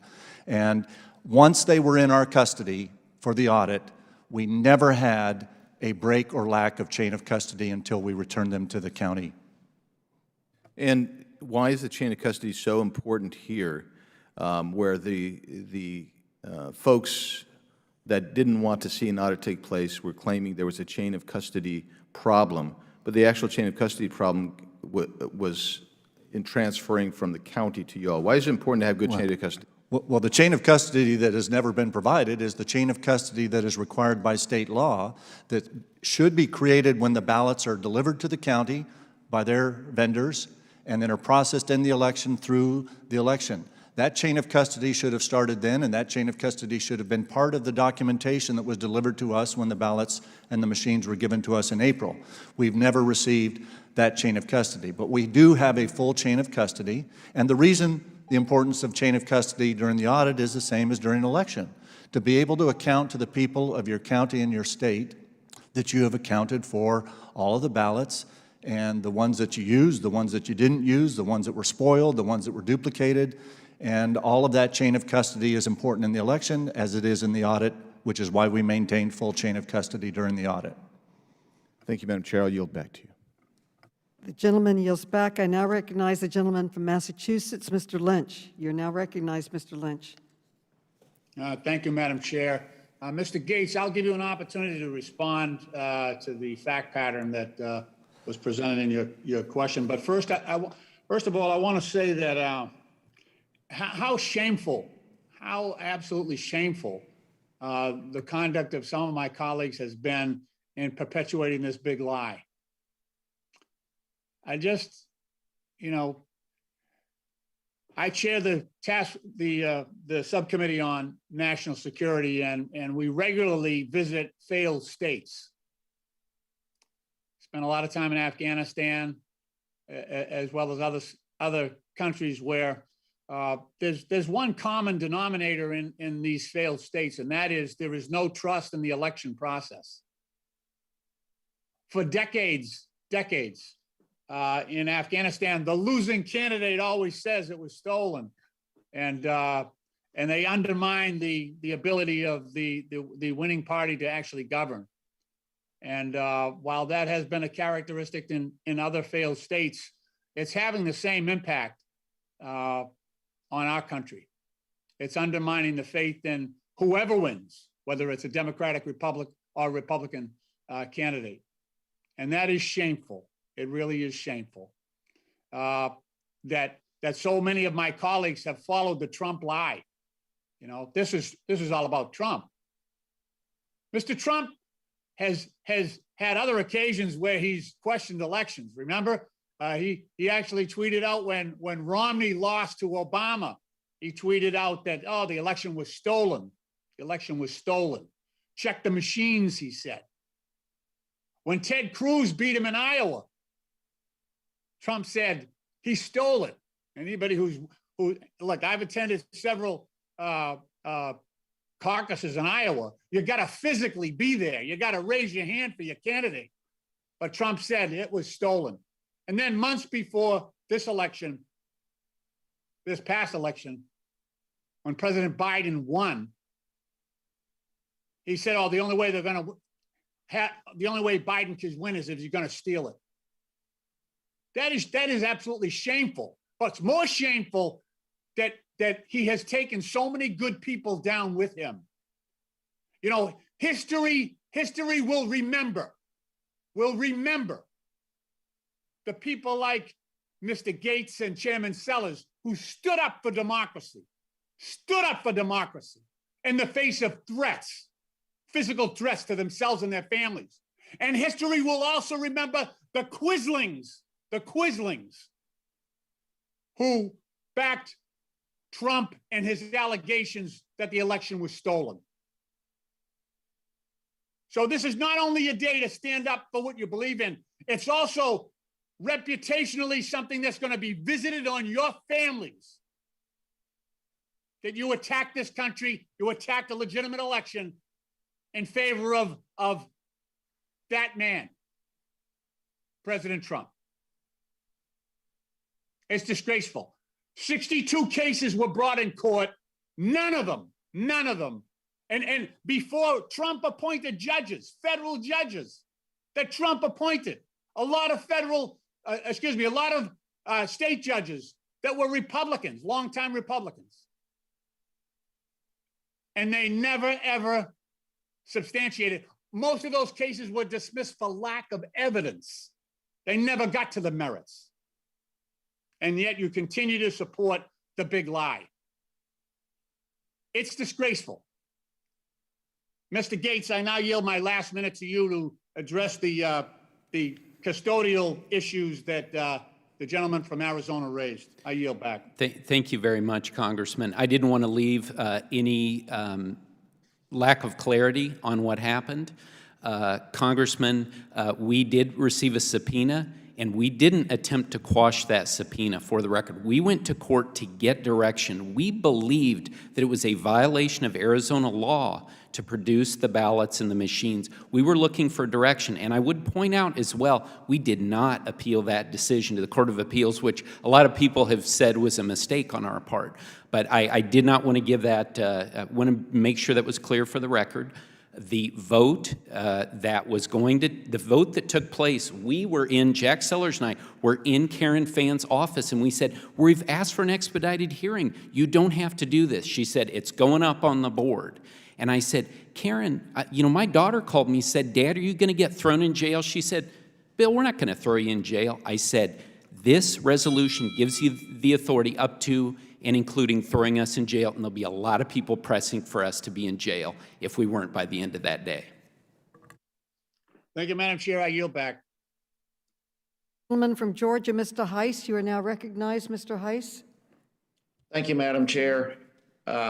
You know, here we are, this committee continues to ignore its responsibility as we have so many issues facing our country at the border and inflation. I mean, we've got so many issues, and here we are meddling with what states are doing in their election laws, which and the audit here, which the Constitution clearly grants the states to oversee all of this. But nonetheless, I hear a lot today about the big lie. Let's remember the big lie was the Russian hoax that we had to live with for years, and going through the hoax impeachment processes over and over. I don't recall a single hearing that we had on that, Madam Chair. And yet here, it's somehow wrong for Republicans to raise legitimate questions when we had an election that was fraught with irregularities and potential fraud, where rules and laws for the election process were changed immediately prior to the election, and it created all sorts of problems. And I think all of us recognize this, our republic is based on the foundation that the people, the voters of this country, must have faith and confidence in our election process. And yet tens of millions of people from this last election have serious concerns as to what happened and serious concerns with potential fraud. There are thousands and thousands of affidavits of people expressing that. Many of those affidavits I personally have looked at. And when the people of this country lose faith in their elections, when they lose the belief that they can enact change at the ballot box, then we are in serious trouble. And for us somehow to have an attitude that it's okay to sweep these concerns under the rug is a major disservice to our Constitution and the people of this land. Wherever, if ever, there is a fraudulent vote, that vote in itself, by nature of what it is, suppresses the vote of a legal voter. Whatever way the legal voter expressed his or her opinion at the ballot, if there is a fraudulent vote on the other side, then that legal vote is suppressed. We must look at these things. We cannot sweep these under the rug. And the only way to expose this type of thing, or the only way to deal with this type of crisis, potential crisis in our election, is to expose it and to address the problems straight up. My home state of Georgia, as we all know, in many ways has become the center of, thankfully, the Georgia General Assembly has addressed the problems and they enacted SB 202, which is a great step forward to making sure that we have fair, accessible, secure, and transparent elections in our state, regardless of what Democrats try to portray with the election law. And Madam Chair, I would ask unanimous consent to submit SB 202 to the record of the long summary of that bill. Without objection. Thank you very much. And in spite of it all, Georgia has not been able to have a full audit, which I believe we should have, and I continue to call for. But in all that context is why I believe this Arizona audit is extremely important and something that we've got to continue to look at. I think it's unfortunate that Maricopa County in many ways resisted this, and only through subpoenas and court order finally got through with all of this. But there are still problems. There are inconsistencies. There remain question marks with the Arizona results. For example, there appears to be many ballots from individuals who had moved prior to the election. There are missing files from the election management system.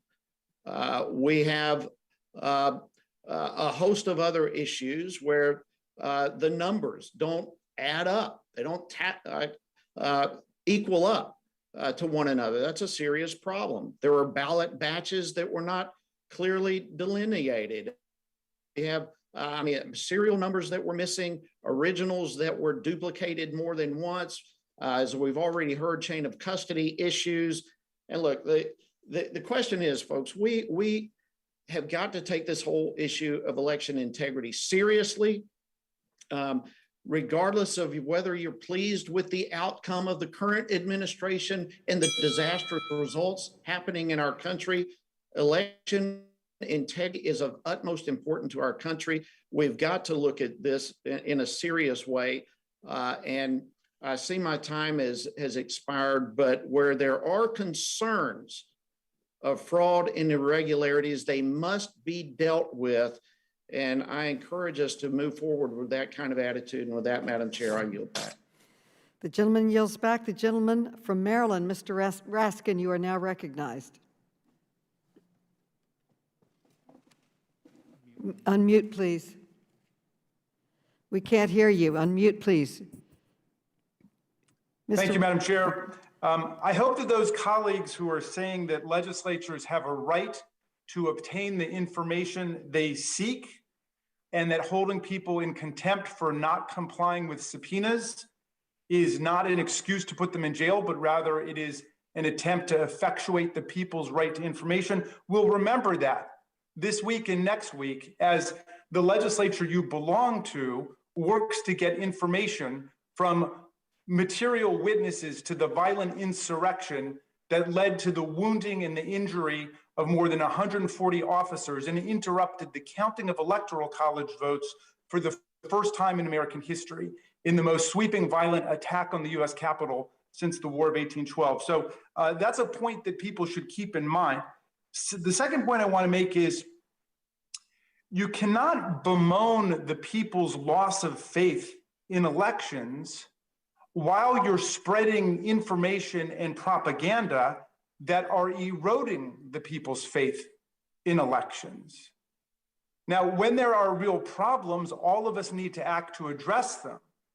But I don't think it's a fitting response to the situation to spread lies and propaganda and disinformation that are being refuted today by Republican witnesses and then say we have a problem with people's faith in elections. Now, Madam Chair, this is one of the most important hearings I've ever seen in my life. There's no doubt this is the most important thing going on in America today, and I hope everybody listens to it.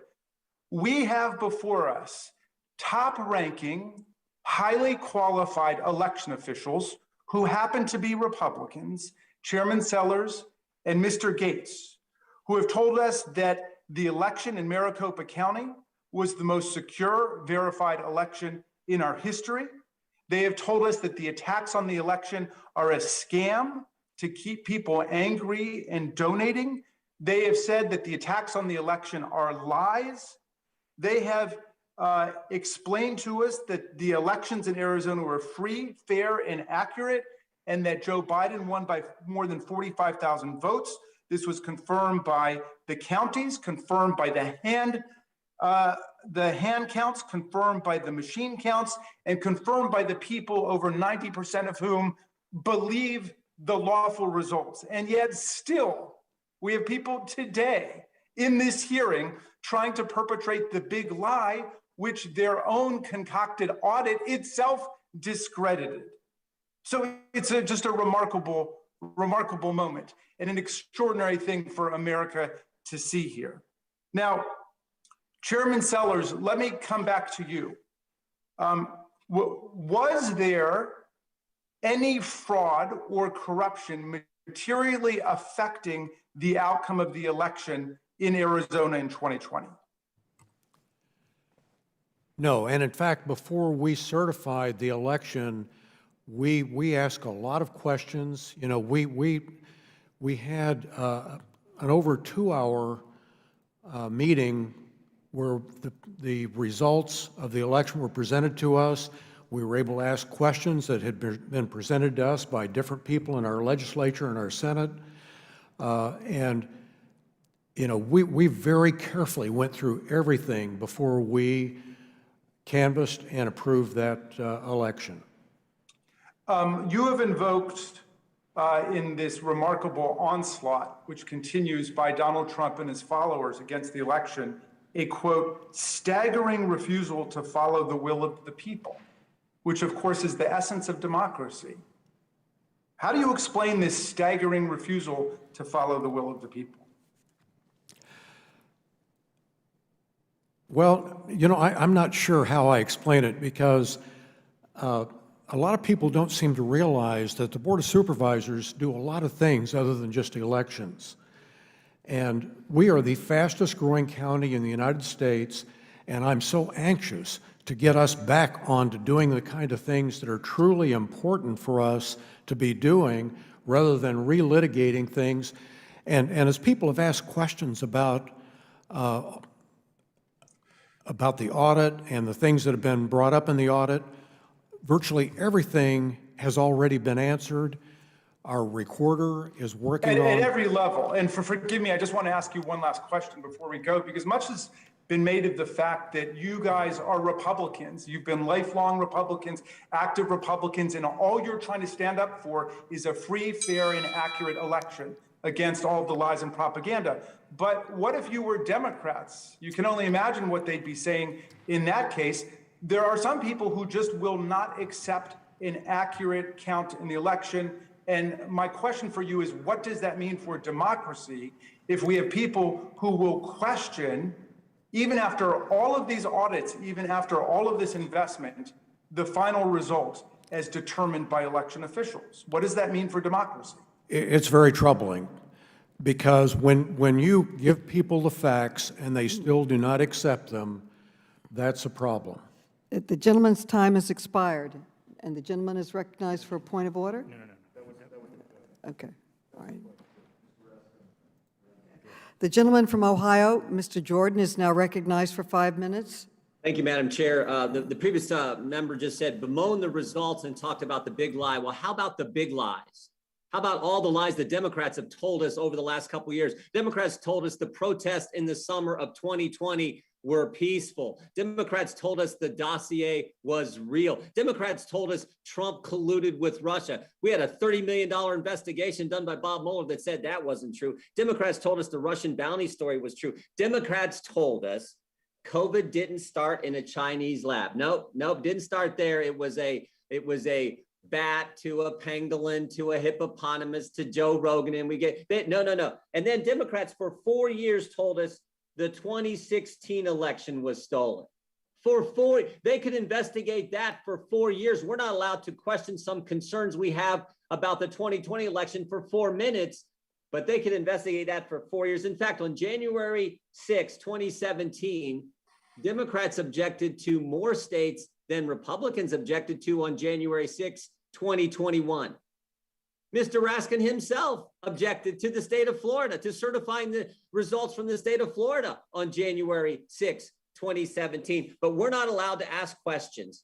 I mean, they objected to the state of Alabama. Alabama, a state that President Trump won by 30 points. They can object to Alabama, but we're not allowed to object to Pennsylvania, where in the run-up to that election, they changed their election law in unconstitutional fashion. We're not allowed to object to that or do an audit in Arizona.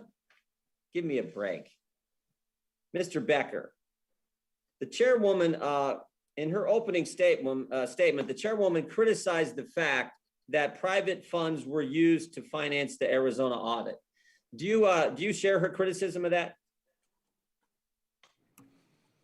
I do, in the sense that it was untransparent. They resisted any kind of transparency to that endeavor. My organization. The fact that Facebook and Mark Zuckerberg gave over $400 million for the election itself. Yes, I was just getting to that. Actually, my organization received over $60 million from Mr. Zuckerberg and Ms. Chan to grant to any state that wanted to apply for it for purposes of conducting voter education for Facebook. How many million? Over $60 million that my organization re-granted to the states. That's fine. Yeah, it was all done transparently. We've put out in March of this year, and I'm sure you've read it, Representative Jordan. We put out a report, a full transparent report listing all of the states that applied, 23 states, some of them very blue, like Connecticut, some of them very red, like South Carolina. The exact amounts that went to each state and what the money went for. I got a question here. It's okay for private funds to be used to run the election. It's not okay for private funds to be used to audit an election. Is that what you're saying? No, what I'm saying is transparency is paramount, and that transparency should be done under any circumstances. Ideally, private funds wouldn't be used for election administration. What would, Madam Chair, I'd like some transparency on how that $400 million was used to run the election, and exactly what your organization did with the over $50 million I think you said you received. Mr. Bennett, there were 3 numbers that were pointed out in the audit that I just want to get your reaction to. Well, first of all, is auditing a bad thing? Auditing an election, is that a bad thing? Absolutely not. In fact, it's already in state law that the counties do a limited audit. The Senate did a full forensic audit in this situation. Yeah, normally we think auditing is a good thing. It just keeps everything, it's accounting, it's an understanding of what actually took place. We normally view that. Why do Democrats hate audits? You'd have to ask a Democrat. I don't know why they hate audits. To me, we have an Auditor General office in the state of Arizona.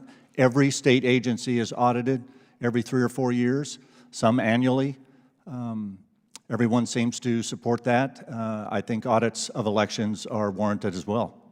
Yeah, no kidding. I mean, they tried to audit the 2016 election. They're still trying to do it. They still haven't accepted the results from the 2016, but we're not allowed to ask questions and do a few audits on the 2020 election. I got 3 numbers I want to run by you that were in the actual audit, Arizona. 23,344 mail-in ballots from a different address. 9,044 more ballots returned by a voter than were sent to that voter, and 5,295 ballots with the same name and birth date from a different county than were sent to the voter. Can you tell me about those 3 numbers and what those findings, what they may, just tell me what your thoughts on those three numbers. Well, the first number was the 23,000. My recollection is that 15,000 of those 23,000 were voters who moved within Maricopa County just prior to the election. That does not make them ineligible to vote in the county, so there's probably nothing wrong with those 15,000. There was 6,000 of that 23 that was thought by the auditors to be folks that moved out of Arizona just prior to the election. And if so, probably shouldn't have been allowed to vote. But when they looked at the voter registration of those 6,000, it was divided equally, 2,000 Republicans, about 2,000 Democrats, and about 2,000 no party designation. So we don't know whether or not those, what the votes were on those ballots. 6,000, you said that was 6,000. That was about 6,000, yes. Okay. The other two numbers that you mentioned are numbers that the auditors determined to be questionable based on their comparison of the final vote data released by Maricopa County compared to commercial databases. That has given rise to questions that Maricopa County says that they can answer.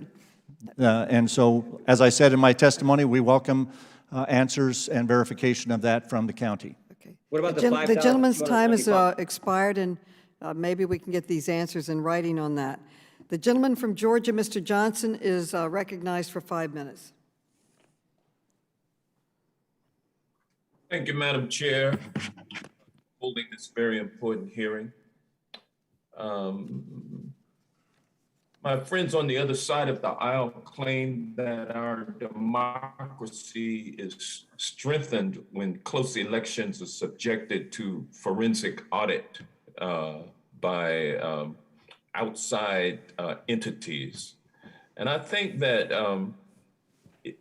all reasonable people would agree that if Maricopa County should have hired an outside entity to conduct a forensic audit of the Maricopa County 2020 presidential election, then Doug Logan and the Cyber Ninjas should not have been the firm entrusted with that obligation. Why? Because the Arizona State Senate knew that Doug Logan and his business, known as the Cyber Ninjas, had absolutely no election or auditing experience or expertise. And they knew that Doug Logan was a well-known and notorious pro-Trump conspiracy extremist when they hired him to conduct the audit. Doug Logan and Cyber Ninjas were hired in a no-bid sole source process, despite it being well known that Doug Logan was spreading false claims of election fraud on social media. The Arizona Senate also was well aware that Doug Logan was spreading QAnon theory, racist QAnon theory, and they knew that Doug Logan was intimately involved in promoting the Stop the Steal movement that was key to inciting the January 6th insurrection, which was a violent attack on the United States Congress in an attempt to overthrow the results of the presidential election that President Biden had won by the popular vote and also in an electoral college landslide. The fact that the Arizona Senate entrusted their so-called audit to a partisan political hack like Doug Logan is revealing as to the true purpose of the so-called audit.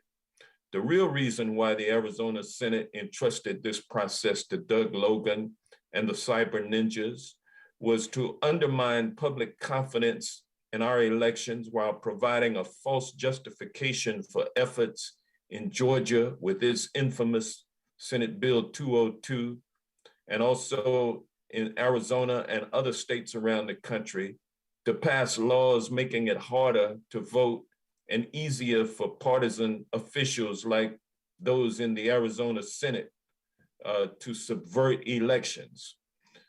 And it's now been revealed that Doug Logan and the Cyber Ninjas took $5 million, over $7 million they took from private organizations connected to Donald Trump to fund their so-called audit America Project was one of those firms run by Patrick Byrne, the former chief executive of Overstock.com, who has sought to overturn the 2020 election based on unfounded conspiracy theories. America's Future is another private firm raising money from angry citizens misled by Donald Trump and his minions about him losing the election having allegedly been stolen from him. America's Future has collected millions of dollars from Americans, and they use part of that money to give it to the cyber ninjas to conduct this sham audit, which we're talking about here today. And America's Future is chaired by none other than the notorious Michael Flynn, President Trump's discredited and felonious first national security advisor, Michael Flynn, who has called for the military to rerun the 2020 election. Can you believe that? Cyber ninjas also took money. Would the gentleman yield for a question? Not at this time. I'm speaking fact, and you'll have some time when I finish to refute those facts. Do you disagree with anything that I've said? Yes, thanks for yielding, or yielding time to me to respond. Thank you, Mr. Johnson. Yes, as public record, there were 3 bids for the audit. Right. So you said it was a no-bid process. There were 3 bids. My time. Okay, I knew I was going to get somebody to contest me on that. So it wasn't a no-bid contract, but the other allegations are much more severe that you choose not to contest because they are uncontestable. Do you contest the fact that America Project, run by Patrick Byrne, funded this audit? Do you contest the fact that Michael? Thank you. So are you yielding time for me to answer? And I'm But sorry. his time has expired. He has no time to yield. Thanks, sir. And that saves you from, Having to I bet answer. you are. Thank you, Madam Chair. Your time has expired, sir, a long time ago. I yield back. I recognize the gentleman from Wisconsin, Mr. Grothman, for 5 minutes. Sure, it's too bad that we have to have this hearing, but nevertheless, it's always, I guess, good to review the last election. I think absentee ballots, mail-in ballots are necessary for military folks, for people who are out of town. But nevertheless, it seems that they were used more in this election than ever before, more when perhaps they were unnecessary. I'm always worried about them. Could somebody, maybe Mr. Bennett, tell us about how many mail-in ballots there were in this election compared to, say, the 2016 election? In Maricopa County, there were about 1.9 million ballots that were submitted by mail out of the 2.1 million total. Almost all were by mail. Almost all what? I'm sorry? All were by mail. You're saying about 1.9 million by mail, and a little shy of 200,000 who voted at a or a voting center, they now call it. Could you compare that to 4 years ago? Well, that ended up being about 88% vote by mail, which is up from about 80% 4 years ago. Okay. I have two concerns about vote by mail, and I'm just wondering how you dealt with it in your audit. My first concern, when you show up in person, you're right there. We know that Glenn Grothman is the one voting. He showed his driver's license and whatever. When you get something vote by mail, you don't know whether it was really that person. Did somebody else get the mail and fill it out? How did you in the audit deal with the concern that maybe people were filling out a ballot, but it wasn't the same person who should have been filling it out? How did you deal with that? Or how did the auditors deal with that? Well, the auditors dealt with the original ballots after they had been either voted in person or submitted by mail. They had during the election been separated from those envelopes. So the auditors did not have the envelopes themselves. There was a subcontractor, Dr. Shiva, who looked at the images of the envelope affidavit signatures, and that was part of his report as one of the 5 sub-reports for the audit. But the auditors did not have the physical envelopes. Okay. Yeah, the question I'm trying to get here, if I have a ballot from Mary Smith at 123 Elm Street, and how do I know that was really that Mary Smith even still lived there, or that Mary Smith was the one who filled that out? Did the audit do anything in that regard? The audit did very little in that, in the sense that we did not have the envelopes.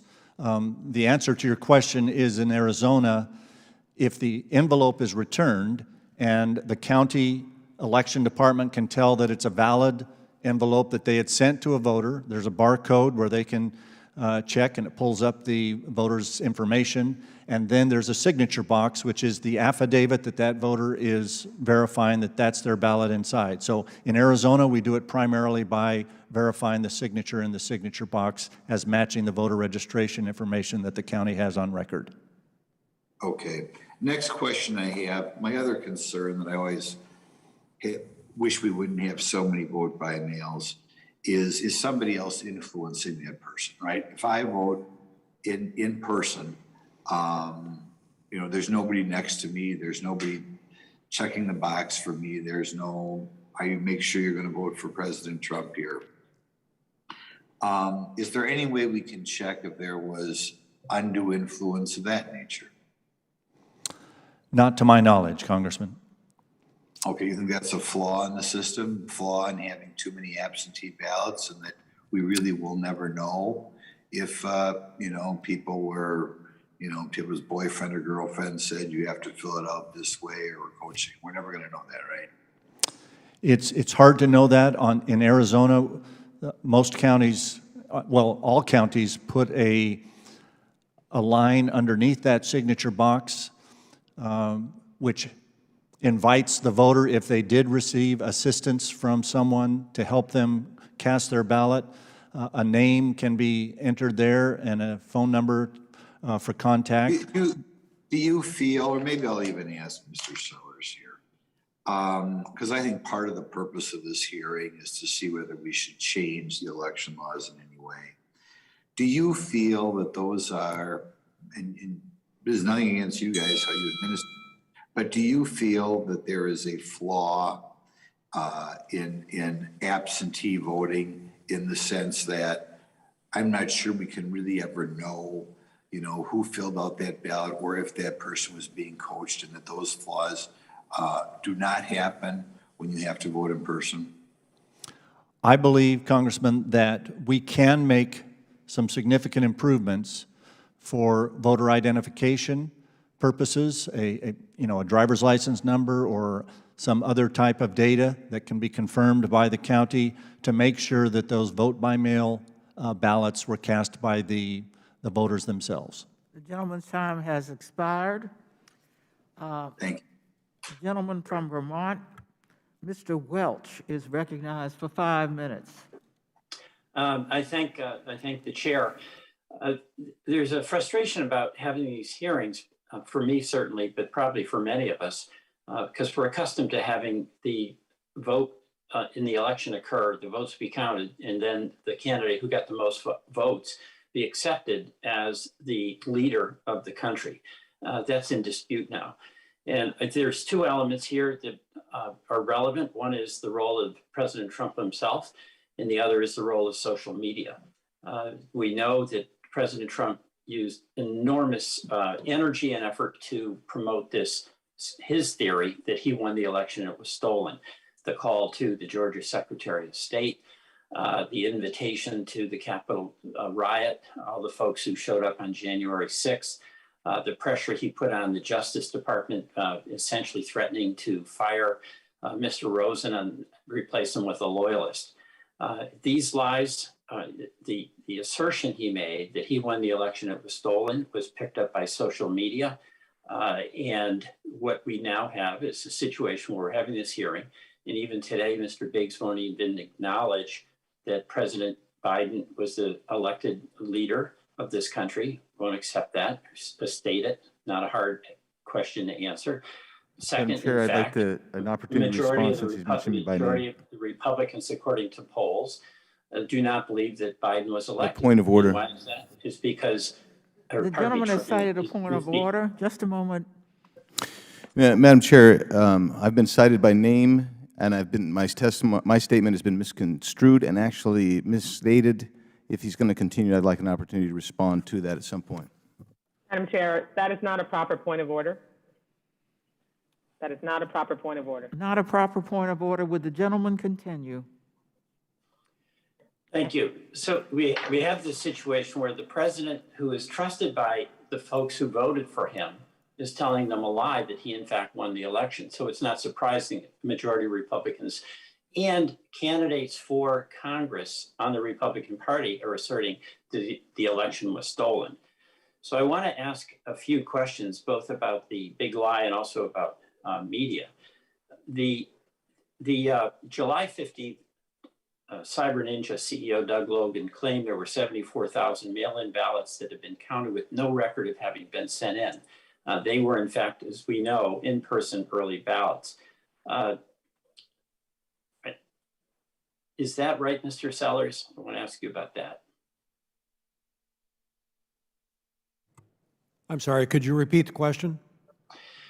The mail-in ballots were claimed by President Trump to have mysteriously appeared. What, in fact, was the reality of that? There is no reality of that. Every portion of the election process was very, very carefully monitored and controlled. Did that theory that was spread by President Trump on social media make it more difficult for you to do your job in just a straightforward way? Well, yes, but, 88% of the people in Arizona voted by mail, and that became a very important part of the efficiency of our election during a pandemic. Thank you. And Mr. Ramachandran, can you explain why conspiracy theories and disinformation about the election, something that has now pervaded our society, are so dangerous for our democracy? Thank you so much for that question. Conspiracy theories and disinformation are dangerous for our democracy because they lay the groundwork for legitimizing future attempts to sabotage elections, to reject the will of the voters. And these sham partisan reviews, like the one we've been seeing in Arizona, contribute to that disinformation and those lies because insinuations are made, they're not backed up by proper evidence, and then they get picked up and amplified, as you've described, on social media. So for instance, I mentioned that Shiva Ayudurai, one of the people that was hired by the Arizona Senate to look at ballot envelope images in this review, he conflated the envelope images with actual ballots. And so he made a presentation to the Arizona Senate in which he falsely stated each of these voters submitted 2 ballots when he was describing these images that he was looking at in a data file. Promptly, the same day, that statement was picked up by Arizona State Senator Wendy Rogers, in which she said that there were double votes or double duplicate votes, that sort of thing, on Twitter, and insinuated that there was fraud. So that's the relationship between these sham reviews and this disinformation campaign. So final question, in addition to having whoever is the candidates are accept the outcome of the election, is it time for us to have some rules that apply to social media with respect to the spreading of false information? That's to you, Ms. Ramachandran. Yeah, thank you. Thank you for that question. In a report that the Brennan Center published a little bit earlier this year, describing attacks on election officials, we made a number of recommendations for the problem of disinformation on social media. One of those recommendations is for social media companies to amplify the true information that is provided by trusted election officials so that they're not sort of drowned out by all of this disinformation. Thank you. I yield back. The gentleman's time has expired. He yields back. I now yield to the gentleman from Kentucky, Mr. Comer. Madam Chair? He's going to. President. Mr. Comer, you're now recognized. Thank you, Madam Chair. If there were no irregularities, as the Democrats on the committee have indicated today with the past election, I wonder if the Democrats on the committee would take back all the conspiracy theories that they spread about the U.S. Postal Service sabotaging absentee ballots, because that was a mainstay in this hearing, in this committee, for many months prior to the election. But then, poof, once the absentee ballots went overwhelmingly for Mr. Biden, it seems that, there's not a peep. I wonder if the Democrats on this committee, Madam Chair, will take that back, and would they issue a formal apology to all the postal workers and the postal unions who were very offended by the accusation that they would sabotage an election. This is a very serious conversation about the integrity of our elections, and you are trying to change the subject, and I am focused on this. Subject about the irregularities in the election, but Madam Chair, obviously I'm going to take that as a no. Again, I think it's terrible what the Democrats on this committee assumed that the postal workers would do to the election. But with that, I yield the time to Gosar from Arizona. For a response? I yield the balance of my time. You can have time if someone will yield to you, Mr. Atkins. I yield the balance of my time to Mr. Gosar from Arizona. Mr. Biggs is recognized. He means Mr. Biggs. Thank you, Madam Chair. I think he yielded to Gosar, but I'll go ahead and take briefly to call into question the testimony of the gentleman from out of town that said mischaracterized the colloquy that I was engaged in. When I was engaged in that colloquy, Madam Chair, what I said very clearly was, as to the state of Arizona, the production of and the outcome of the audits, I don't know who won in Arizona, because there are a lot of questions and anomalies that have arisen through the audit that were not answered. And so with that, I'll yield back to Mr. Comer, who I think yielded to Gosar. Thank you, Madam Chair. The gentleman yields back. I recognize Ms. Bush. Madam Chair. Still time? Yeah, there's still time, and I was yielding to, Mr. Comer originally yielded to Mr. Gosar, but you gave to me, so I took it. I have 3 minutes remaining to Mr. Gosar.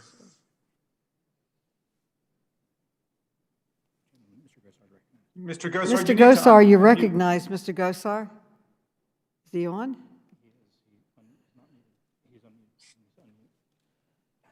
You're muted, Paul. Please unmute. Can you hear me now? Yes. Okay. Mr. Gates, I wanted to hear, I think you stated that the County Board of Supervisors really tried to work with Senator Fan. Is that true? My apologies, Congressman. My testimony was that we received the subpoena from the state Senate. I know, but short amount of time here. Yes. You tried to work with her. That's a simple question, yes or no? I believe that we tried to work with them, yes. Okay, so Mr. Bennett, so in compliance with those subpoenas, it was said that everything was given to the audit team. Can you discuss the routers and the signature envelopes that to this day have not been given?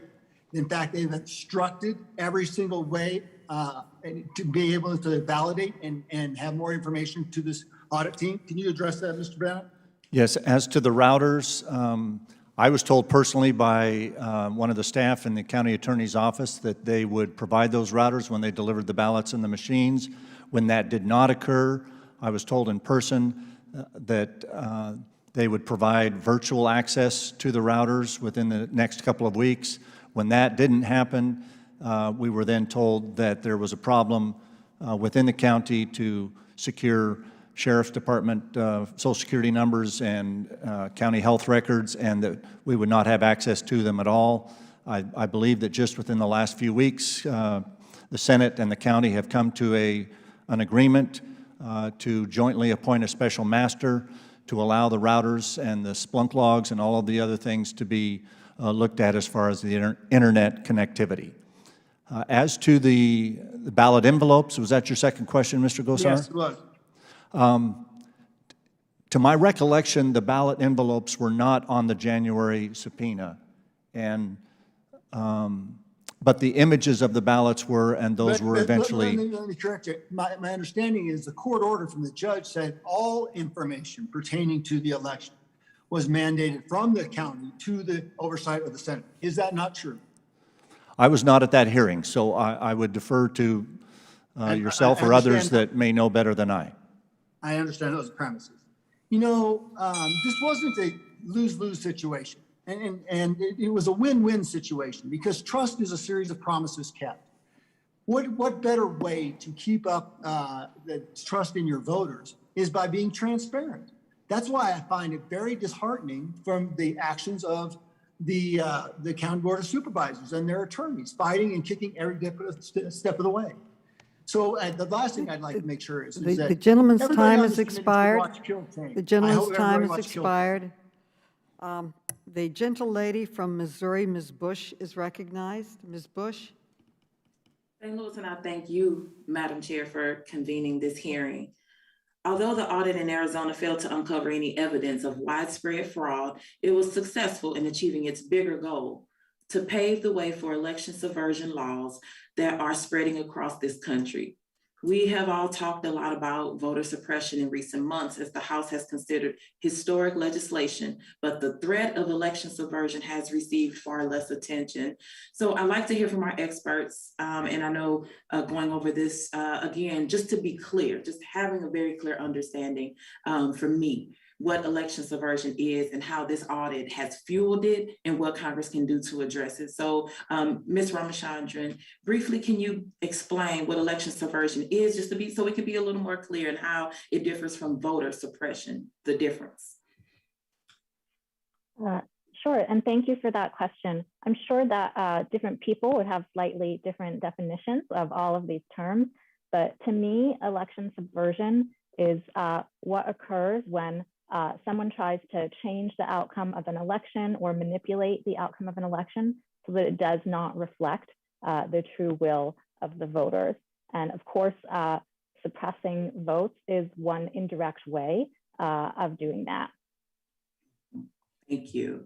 How has the Cyber Ninjas partisan audit laid the groundwork for more election subversion laws? If you could answer that. Thank you for that question. The Cyber Ninjas review has laid the groundwork for these laws because they've made insinuations of fraud, for instance, that we've seen repeated here today, actually. For instance, they implied that perhaps some voters had voted more than once in multiple counties. They implied that some voters who had moved from their residence and insinuated they were no longer eligible to vote had voted. They implied that, that the county was not keeping up its list maintenance properly, despite their membership in the ERIC database that the other witness mentioned. And through all of those implications, they justify future legislation that would propose undermining the will of the voters. So it fortunately did not pass, but there was a bill proposed in Arizona that would have permitted the state legislature to simply pick electors for president that were not the ones that the voters voted for. That kind of outrageous bill is the sort of thing these insinuations unfortunately lead to. Yes, thank you for bringing that up.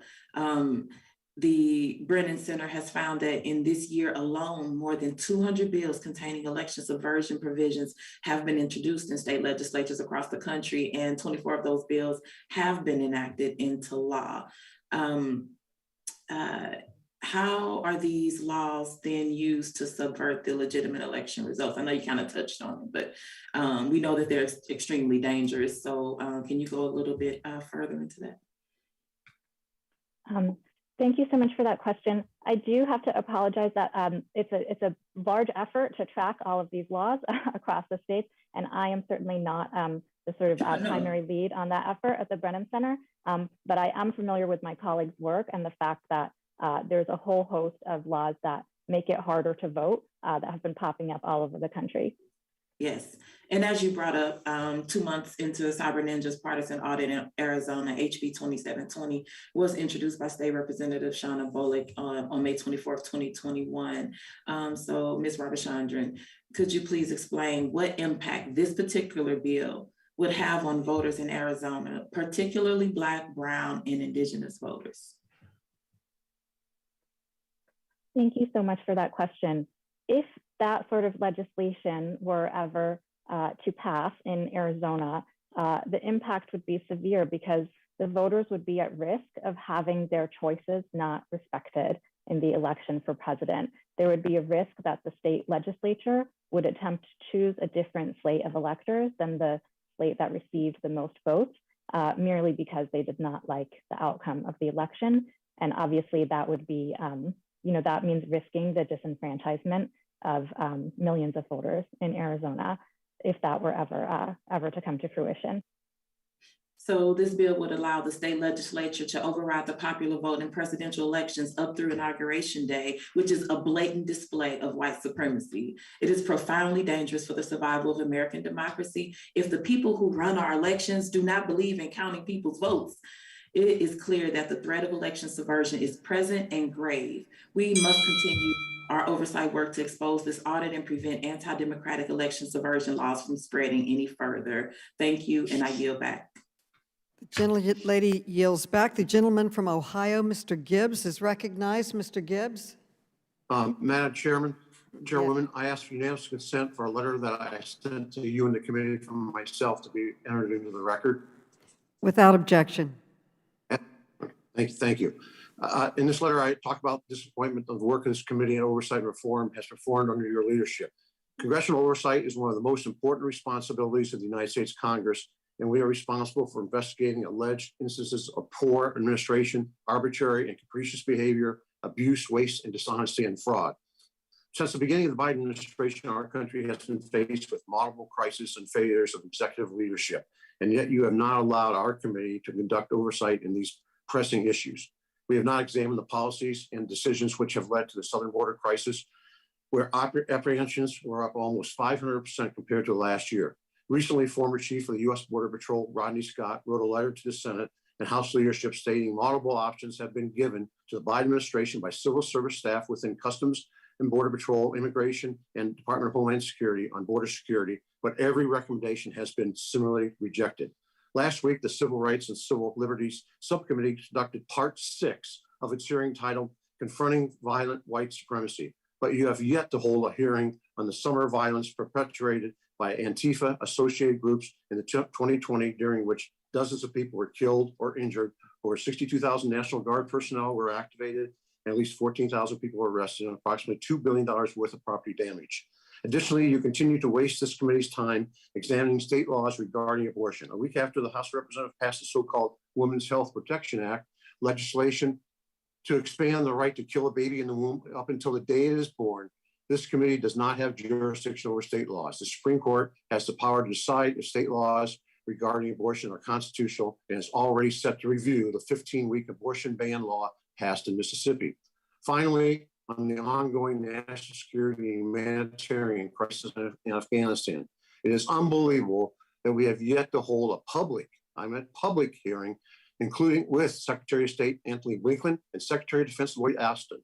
The American people deserve to have those responsible for the disastrous events that transpired in Afghanistan and for the loss of 13 of our service members held accountable. Instead of working to address any of these crises, you have decided to waste this committee's time by holding a hearing, trying to bring private contractors to fulfilling a contractual obligation which they were hired by the Arizona State Senate. The audit was conducted in a timely manner at minimal cost to taxpayers in Arizona. This is compared to the congressional Democrats spending 2 years perpetuating false accusations of election irregularities in the 2016 presidential election, while the Mueller special counsel spent nearly $32 million investigating President Trump, during which they found no evidence or collusion with Russia. And I would add, in recent declassified documents, they knew from the beginning, nearly the beginning, that it was a fraud that was being laid on the American people, and the allegations were untrue. I implore you to stop using this committee for political messaging meant to divide this country further, and instead work urgently to address the issues caused by the current administration. Mr. Bennett, in your testimony, you talk about the audit may have confirmed the results of other things that did not just the numbers. You all talk about missing or unmatched signatures on ballot envelope affidavits, missing serial numbers, matching duplicate ballots and the originals. Then you also talk in your testimony about the lack of cooperation or willingness for the local Board of Election officials to work in the audit to get these answers. My question is, Mr. Bennett, did you get any answers of how many, what kind of numbers we're looking at of missing or unmatched signatures, missing serial numbers, voter registration abnormalities? Mr. Bennett? I would say that the audit did not receive those answers, but the audit report has gone to the Senate. The Senate has forwarded that on to the State Attorney General, who I think is going to be working through his election integrity unit directly with the county to get answer to those questions. For example, I believe the county reported that they rejected about 1,400 envelopes for lack of signatures. The subcontractor that worked for the audit thought that there could be as many as 3,500 to 4,000 either missing signatures or just scribbles. Those kinds of things will be worked out, I think, between the Attorney General's office and the county as to whether they have justification for the envelopes that they opened and processed or not. And I think too, asking for questions, especially in closely held elections, and have audits and review is a good thing, and actually helps the integrity going forward. I'm out of time. I yield back. Gentleman yields back. The gentle lady from Florida, Ms. Wasserman Schultz, is now recognized. Thank you, Madam Chair, and I want to thank all of our witnesses for appearing before the committee. Given the election experts here, in a moment I want to discuss the methodology that Cyber Ninjas used to come to the conclusions in its report. But first, Mr. Gates, how would you respond to Representative Gosar and Mr. Bennett's allegation that the county hasn't cooperated with the auditors? In particular, and why were you concerned about turning over routers to Cyber Ninjas? Yes, so the issue of the routers is we had grave concerns from our sheriff and others at the county level that if we were to turn those routers over, it basically would have provided a roadmap for even a decent hacker to get into our system. So one, there were significant cybersecurity concerns. Secondly, this would have basically brought down our operations at the county, and we are the fourth largest county in the country. We've got to provide services to our residents every day. And then additionally, there would have been costs in putting that network back together. That's why we came to an agreement, as Mr. Bennett mentioned, with President Fan. And in that agreement, by the way, President Fan signed it saying that the county has fully complied with the subpoena. But just so that we wouldn't have these cybersecurity concerns, we have jointly agreed on former Congressman John Shadegg serving as the special master. Cyber Ninjas can ask questions about the routers and what went on there, and Congressman Shadegg will consult with IT experts, and they'll be able to provide answers to those questions. Seems like a pretty basic principle of election integrity that the keeper of the routers and the protector of the integrity of our elections shouldn't be turning over the routers to a private organization that has absolutely no expertise in conducting audits. And that's really the premise of the rest of my questions. Mr. Becker, can you briefly describe how the method Cyber Ninjas used to count ballots differed from standard procedures? And really, what was the acceptable error rate for that process? And what error rate is typically permissible in standard audit procedure?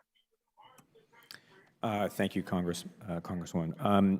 So in general, the way audits are conducted, and there is an established set of best practices for these, and these have been done extensively in many states and were done extensively in many states, including Arizona in 2020, is that generally there is a statistical random sampling of the ballots that is taken. They are reviewed by nonpartisan or bipartisan teams and observed by observers from all of the parties and the campaigns while this process is going on, and those tallies are then checked against the official tallies. This process is entirely transparent from start to finish, and very importantly, it is designed and defined well in advance of the election before anybody knows what the outcome of the election is. Georgia is a great example of that, where they literally counted every single paper ballot by hand. First time they'd had paper ballots in Georgia in 2 decades. When you're spinning ballots around on colored Lazy Susans, being observed by people who don't have adequate training, who have no experience in elections, where there are severe limitations on the ability of observers from across the political spectrum to view them, you're going to have significant problems with that process. The error rate is going to be extremely high. And yet, even with a high error rate and with an invalid process, what we saw was they could determine, they found no evidence that indicated that Maricopa County's processes yielded the wrong result. In fact, they, again, I would say this didn't confirm the result in any way because it was unnecessary. It was already confirmed under Arizona laws written by the Arizona Senate in advance of the election. Thank you. An audit, when run well, verifies the results of an election and assures voters that their vote has been counted. But this circus didn't meet those basic standards because it wasn't really an audit. It was a gaslighting exercise funded by dark money groups who want to promote the big lie and undermine confidence in our elections. This conspiratorial worldview also infects Republicans in my home state of Florida, where a pending bill in the state legislature would conduct a forensic audit of the 2020 election, but of course only in counties that Biden won.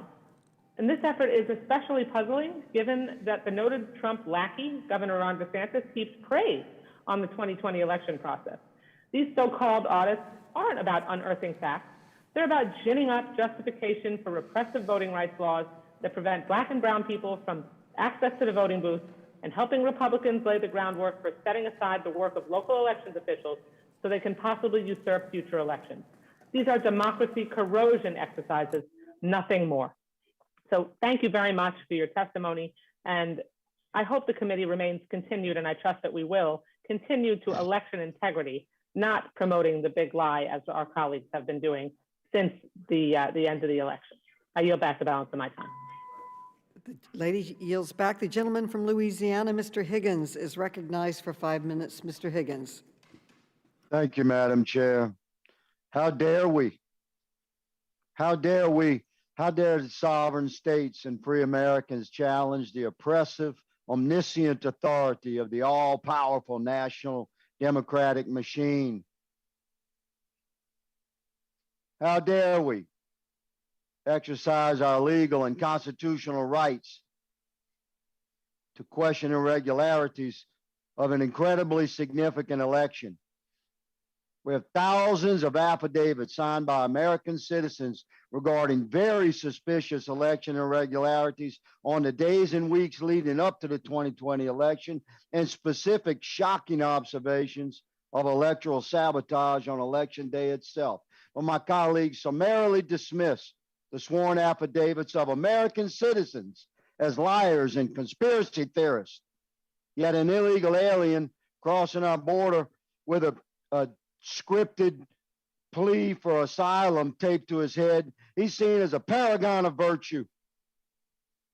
The 2020 presidential election was indeed compromised. We don't know how much because investigations take time. Yet as of January the 20th, 2021, Joe Biden was indeed our inaugurated president. But listen good. On January the 20th, 2025, we're going to fix that. And Democrats will have an opportunity to deal with the re-elected and newly inaugurated President Donald J. Trump again.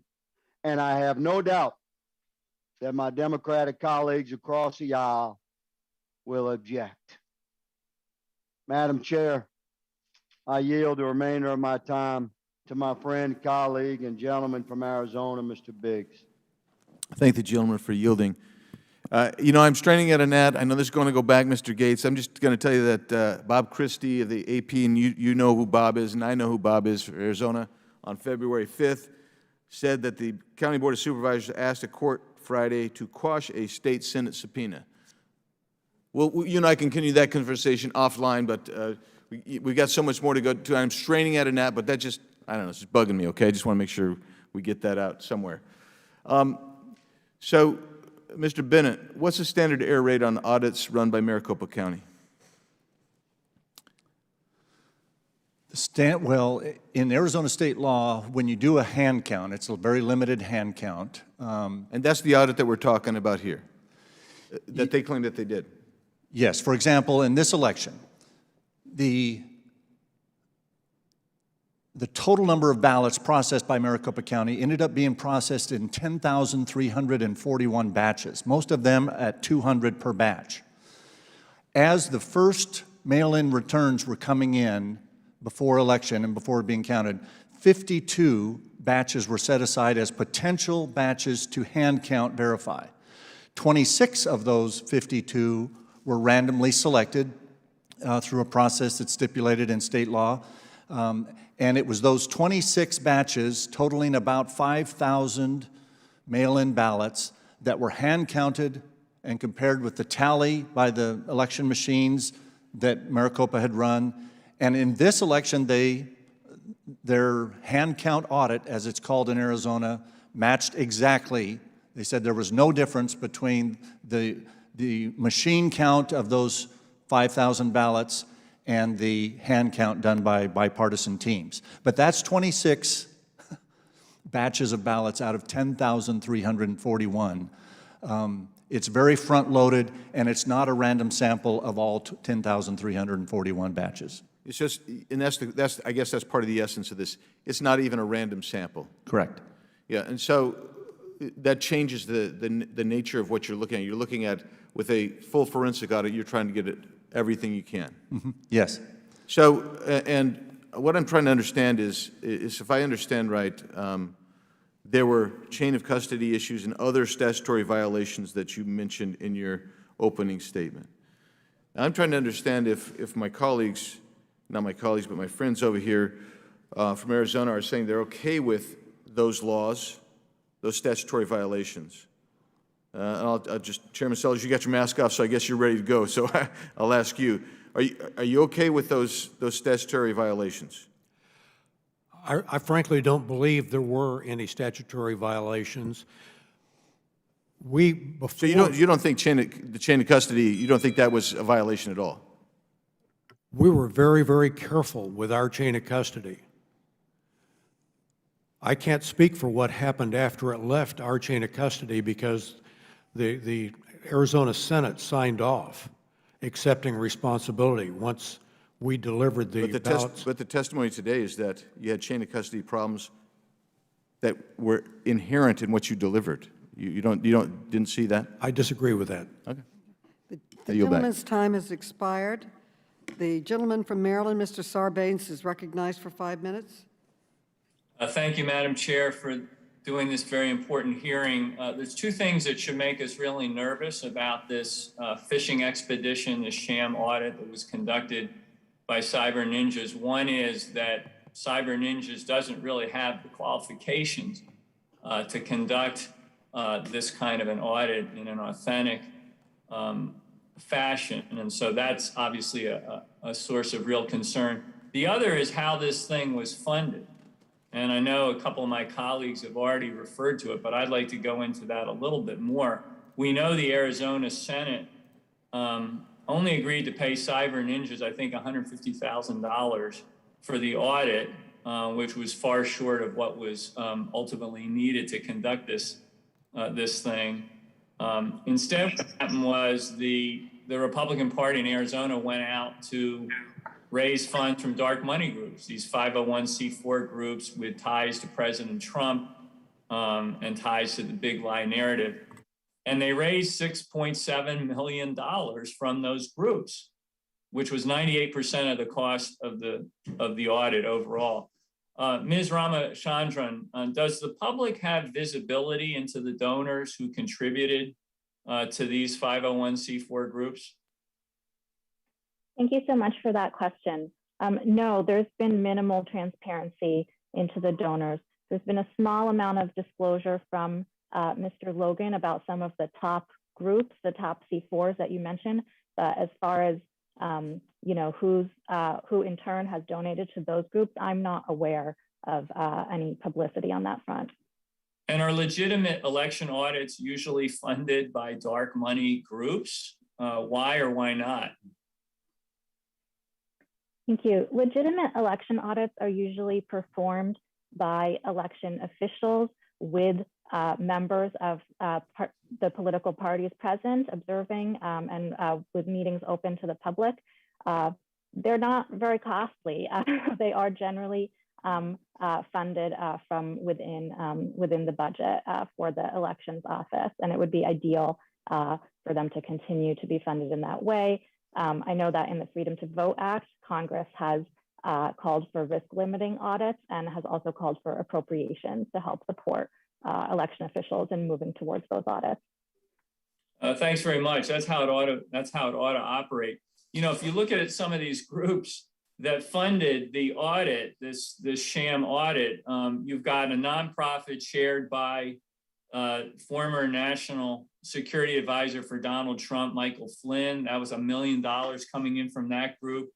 Former Trump lawyer Sidney Powell's group provided over $500,000 to support this inquiry that was conducted. Patrick Byrne, we heard this before from my colleague, Congressman Hank Johnson, prominent businessman, supporter of former President Trump, heads a group that contributed over $3.4 million to this audit. All three of these individuals, the ones I just mentioned, by the way, in December, last December, Ms. Powell, Mr. Flynn, Mr. Byrne took part in an Oval Office meeting where they reportedly encouraged President Trump to take steps to overturn the election, including by seizing Dominion voting machines. So Ms. Ramachandran, would you question the impartiality of any audit that was primarily funded by groups headed by these three individuals? Absolutely, I would question the impartiality, and I would add that objectivity is a minimal standard that's required for an audit to provide confidence for the public. I have to say, Mr. Bennett made a comment apparently that he told reporters it doesn't matter who paid for it when he was referring to the audit, but I disagree with that completely. It matters a great deal. When your salary and your security and 98% of the entire audit is paid for by people who want to overturn the election, and maybe even the losing candidate himself, because we know Donald Trump was certainly interested in getting in there and supporting these efforts. That should make everyone question its impartiality and its results. I'm glad you mentioned the Freedom to Vote Act. This is another reason why we have to pass it, to shine a light on this dark money in politics, require all organizations involved in political activity to disclose their donors. The current system allows big money contributors, special interests to hide the source of their political spending. We have to fix that. We need to do it for the public and to lift up the credibility of our political system. So passing the Freedom to Vote Act would certainly help that. Thanks very much, Madam Chair, and I yield back my time. Gentleman yields back. The gentleman from South Carolina, Mr. Norman, is now recognized. Mr. Norman. Thank you, Chairwoman Maloney. Let me just say, I've heard a couple of statements made, the fact that undermining democracy, and I've heard my good friend, Mr. Raskin, say this is the most important hearing. The hearing that we should be having now is a crisis on the border. I don't know whether the polls show people are fed up with the 8 million immigrants that are coming in here intentionally by the Democrats. That we undermine democracy by our military leaving Afghanistan, having the 13 Marines die and leaving Americans behind. We undermine democracy by tending to stack the Supreme Court, and it goes on and on. So I wish we would have that. And the other good thing, the one good thing about this hearing that's crystal clear, Democrats do not want voter ID. They just don't want it because it gives them a chance to do the mail-in ballots, which can be altered, and it's showing it in the testimony that's given. I'd like to yield the balance of my time to Congressman Barr.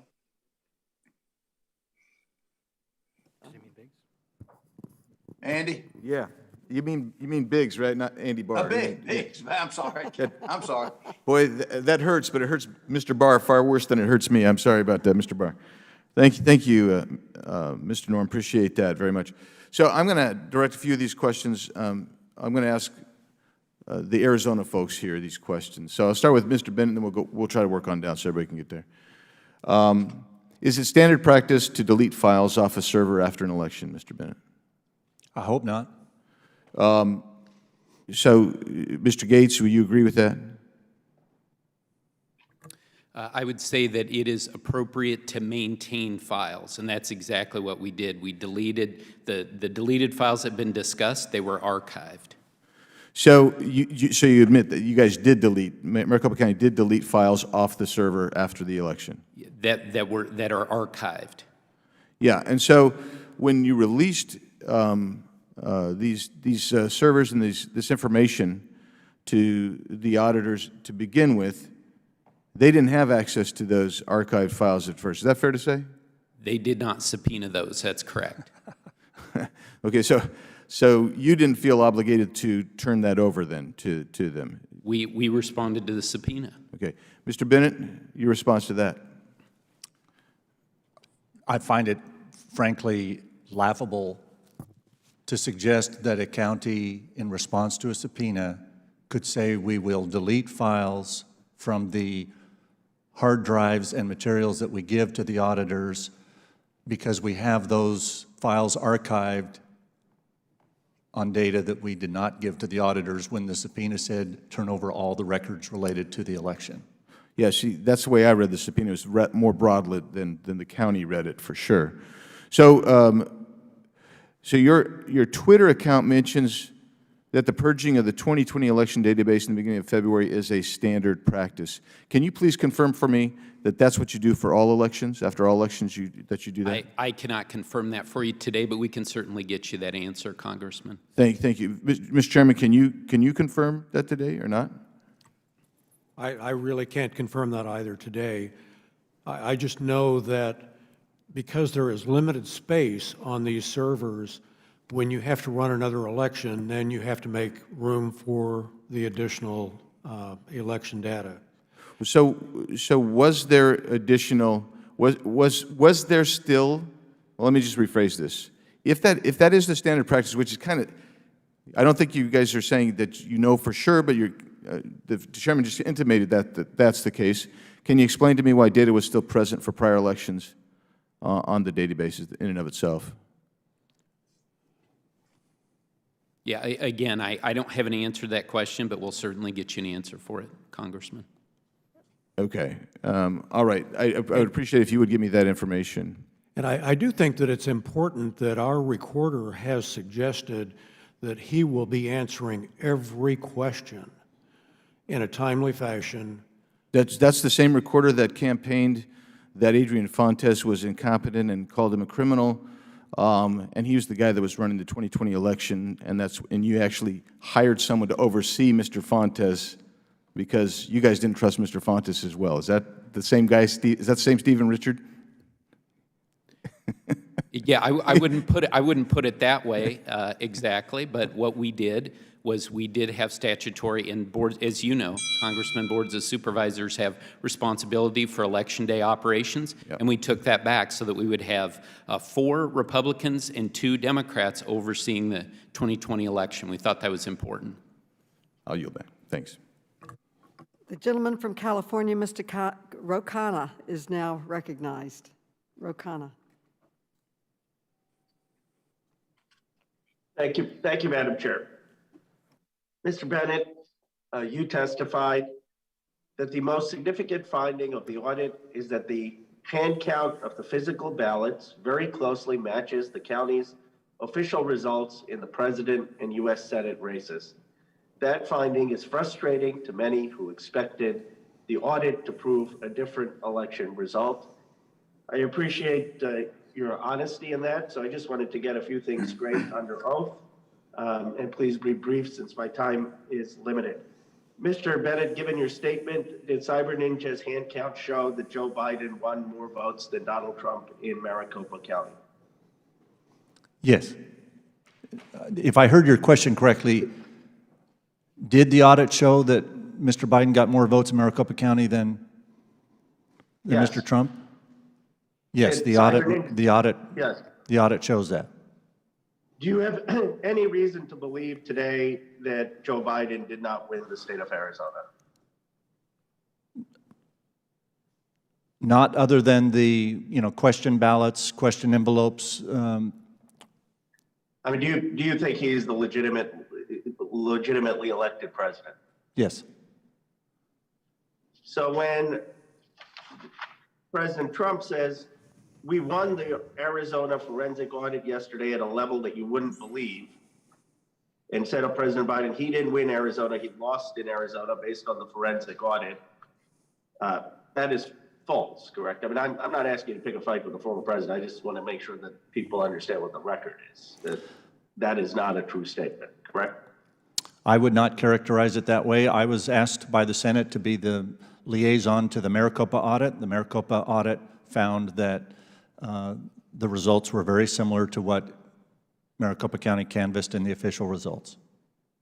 So it is anyone, including the former president, who is saying that the audit somehow suggests that Donald Trump won the Arizona election, that would be a wrong and false interpretation of the audit, correct? I would say that he's probably making that statement based on his opinion of other things in the audit. I can't begin But to... it's not your characterization of the audit. Correct. I mean, I don't think we have to have a postmodern version of truth. There is truth and falsehood, and I don't think everyone just gets to make their own interpretation. Let me ask you this. Is it true that Cyber Ninjas found no bamboo fibers or watermarks placed by the Trump campaign on paper ballots, or suspicious folds that show that ballots were fake, or evidence for any of the conspiracy theories about changing the ballots that have been circulating online? Did they do what about bamboo fibers, Congressman? That they found no bamboo fibers or watermarks. This is one of the conspiracy theories. To my knowledge, I never witnessed any evidence that they were specifically looking for bamboo fibers. I appreciate that. And the report said that there was no evidence that the paper ballots had been tampered with, correct? I did witness on the floor of the audit that there were some paper ballots that were of concern as to whether they were authentic. So to say that none were, I think would be incorrect. But none that would materially affect your judgment prior to your earlier testimony that you thought President Biden legitimately got more votes than Donald Trump, correct? Yeah, would not change that outcome, correct. So far, Cyber Ninjas has refused to provide any meaningful documents to this committee, and it turned over just 4 documents to the Arizona Senate despite a court order. You know, you seem like someone who believes in the rule of law. Do you agree that Cyber Ninjas should obey court orders and requests from Congress? Yes. Let me ask you this, Mr. Bennett, because, you know, we come from different parties, different views, but you seem like you're trying to do a decent job in terms of the elections. And it's all we have in our democracy. And you have people really concerned about whether the democratic system is going to continue in the robust way that we've had for 200 years. Let me ask you just 2 final questions, and you can answer them both. One, do you think that there would ever be grounds for a state legislature to overturn votes if a candidate for president wins the popular vote in that state, or do you think that's going down a very dangerous road? And 2, do you think it's healthy, put aside being a Republican or whether you voted for Trump or Biden, do you think all of this conspiracy theories is healthy for our democracy? I mean, we have a legitimate president, and when half the country is saying that he's not elected president, does that help America stay a great nation in the 21st century? Let me answer your second question first, Congressman. I do not consider it healthy for the number of references that have occurred, even in this hearing alone, that this was a hyper-partisan audit. The first thing that I did after being asked by the state Senate to be the liaison was to call the state Democrat chairman and ask that a co-liaison be assigned who is a Democrat. I was refused 4 times. I called several prominent Democrats personally, all who either refused or told me after checking with state Democrat leaders that they should Mr. not. Barrett, I don't want to interrupt. And so, I'm not even trying to answer, make a partisan point. I'm not even trying to go at whether the auditor is not. I'm just saying you have some credibility. The gentleman's time has expired. The gentleman's time has expired. The gentleman may answer him in writing. The gentleman from Texas, Mr.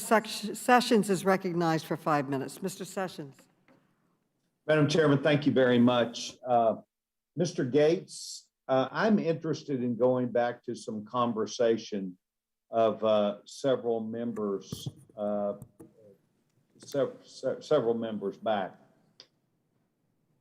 When an audit was done and prepared, did you follow the same procedures that under law would have been required from the time a ballot came in and you looked at the envelope and then placed that to make sure that it was the correct person, and looked at that process that I understand has 8 or 9 different characteristics to it to ensure accuracy?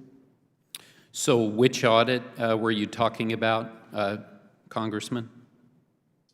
Okay, so let me go back. At the time that Maricopa County did their audit, or the audit that was performed by your county, whether that's you or the county, did you follow the same procedures in looking at the law that would have been followed by the people running the election? Well, I want to make sure that everyone understands the audits that we did. So we ran 2 audits, we authorized 2 audits that were run by certified voting technology companies.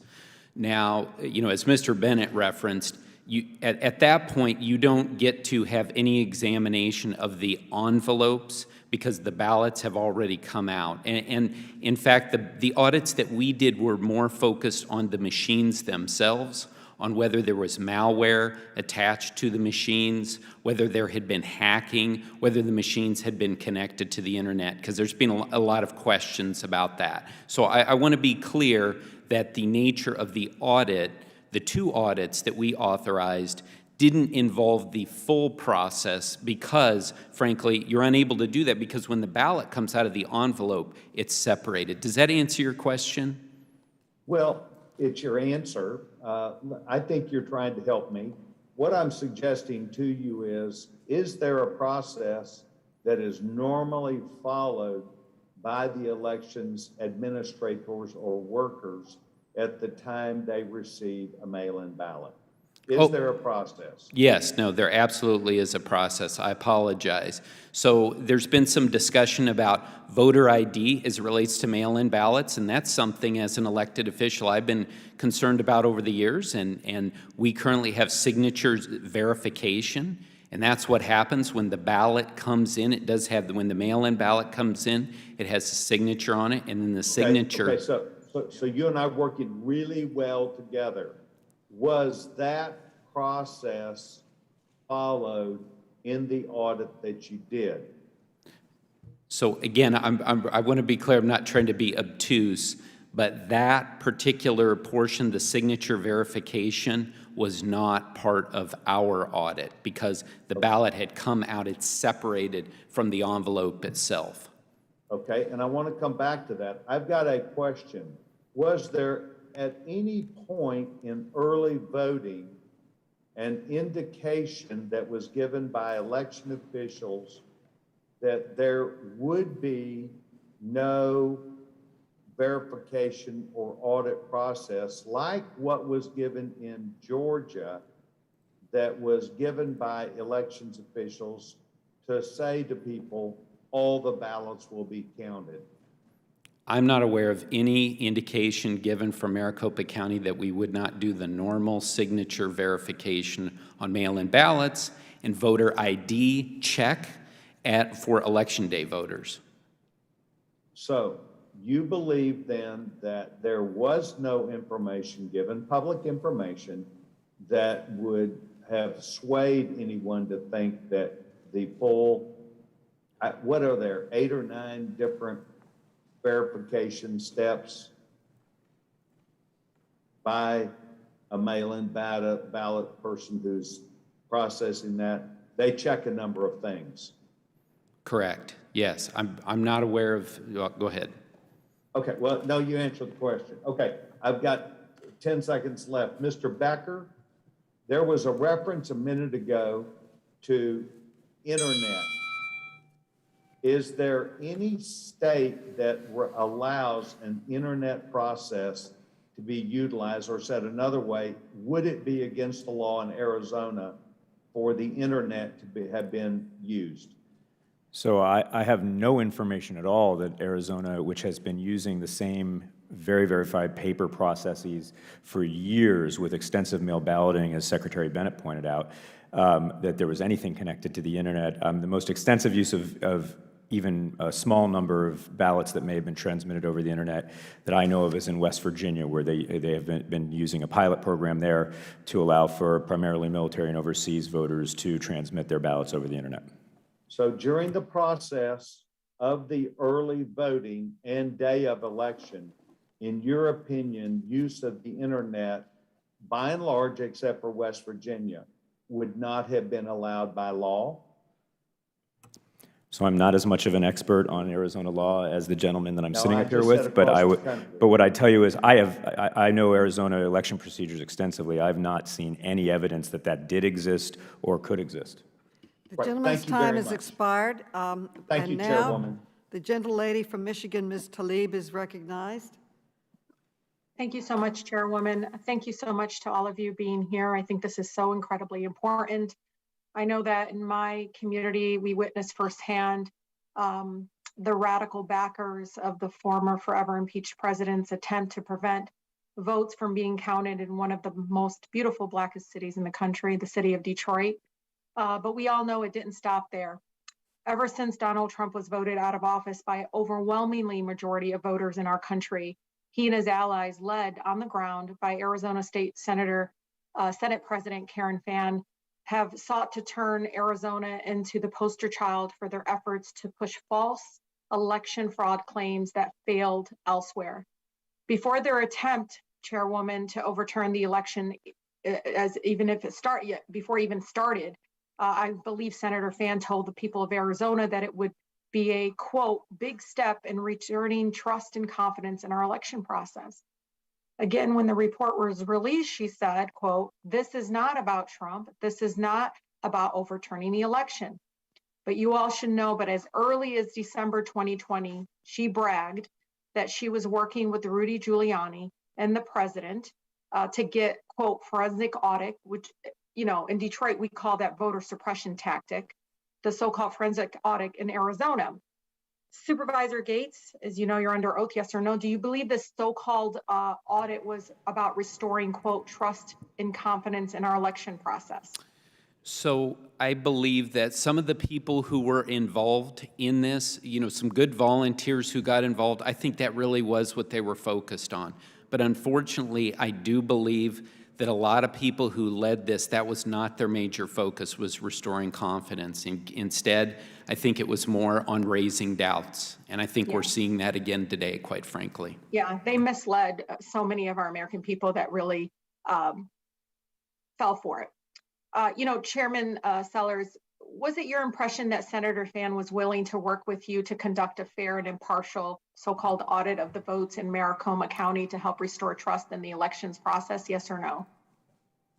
Well, I can't give just a simple yes or no answer because I've known President Fann for a number of years, and she and I had a lot of private meetings to try to resolve some of the issues that were coming up.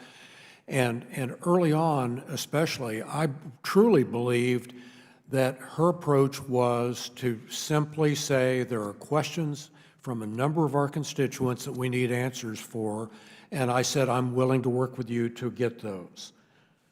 Well, we all know, although based on completely unreliable procedures, that Joe Biden actually won by more votes in Arizona than initially reported after it was done. Is that correct? Well, that's what what the results from this, Yeah, he won more votes. Is that correct?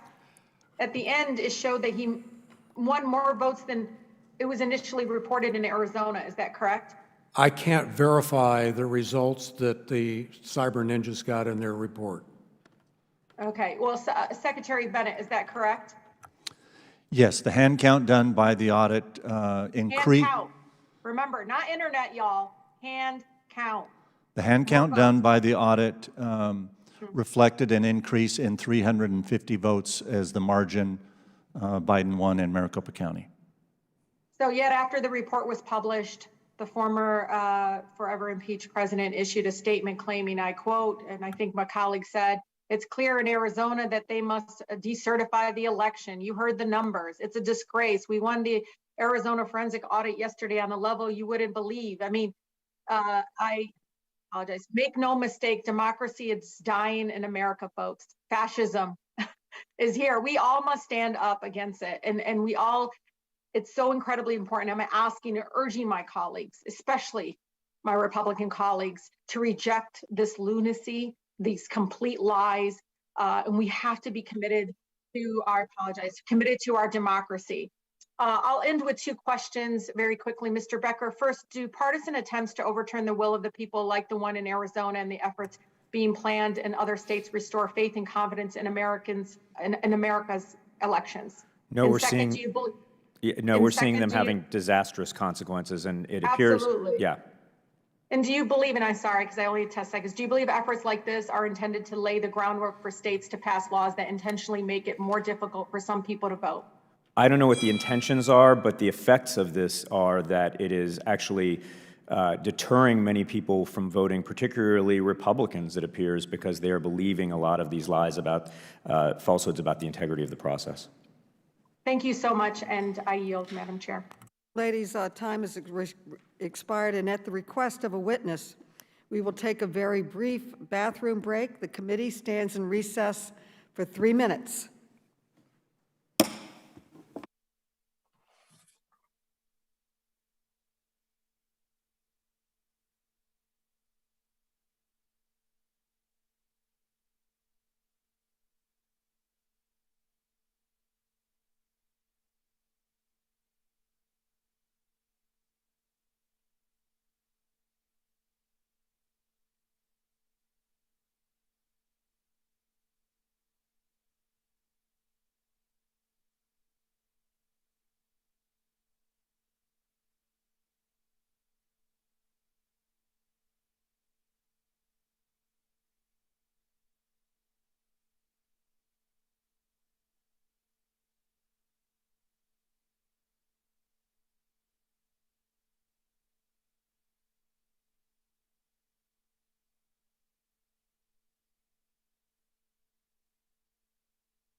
The committee will come to order. The gentleman from Georgia, Mr. Clyde, is recognized. Thank you, Madam Chair. It's no secret that this country faces an uphill battle in restoring trust and integrity in our elections. Now, Democrats claimed Republicans did not win races fairly in 2000 and again in 2004. And since 2016, we listened to the left repeat the big lie that Russia stole the election. That lie has been repeated now for almost 5 years. Now those same voices are simply beside themselves that Republicans would dare ask for integrity in our election process. So the question is, when do we stop pointing fingers and start carrying out our duty to ensure our constituents can trust our elections? Building trust starts with taking steps to verify that all votes are legal and cast by eligible voters. Building trust does not start by harassing a private company doing a job that it was contracted to do. Nor does it start by violating the 10th Amendment, federalism, and the rule of law by stepping in with the feds know best attitude. The federal government does not and should not have a say over how the state of Arizona carries out its elections, nor should it actively work to prohibit Arizona, or any state for that matter, from carrying out a forensic audit to verify the integrity of its election laws and to restore public trust at the polling booth. We need less federal involvement in our elections, not more. The American people, and specifically for today's hearing, those from Arizona, deserve to be able to cast votes with confidence and trust in an electoral process and outcome, irrespective of which candidate or party wins. Every legal vote must be counted, and those that are illegal must be set aside. We cannot allow any voter's legal vote to be invalidated and canceled by an illegal vote. I find it important to remind my friends on both sides of the aisle and our witnesses of the fact that we can take $100 and $1 bills and count it as many times as we want, and the count will remain the same, 100.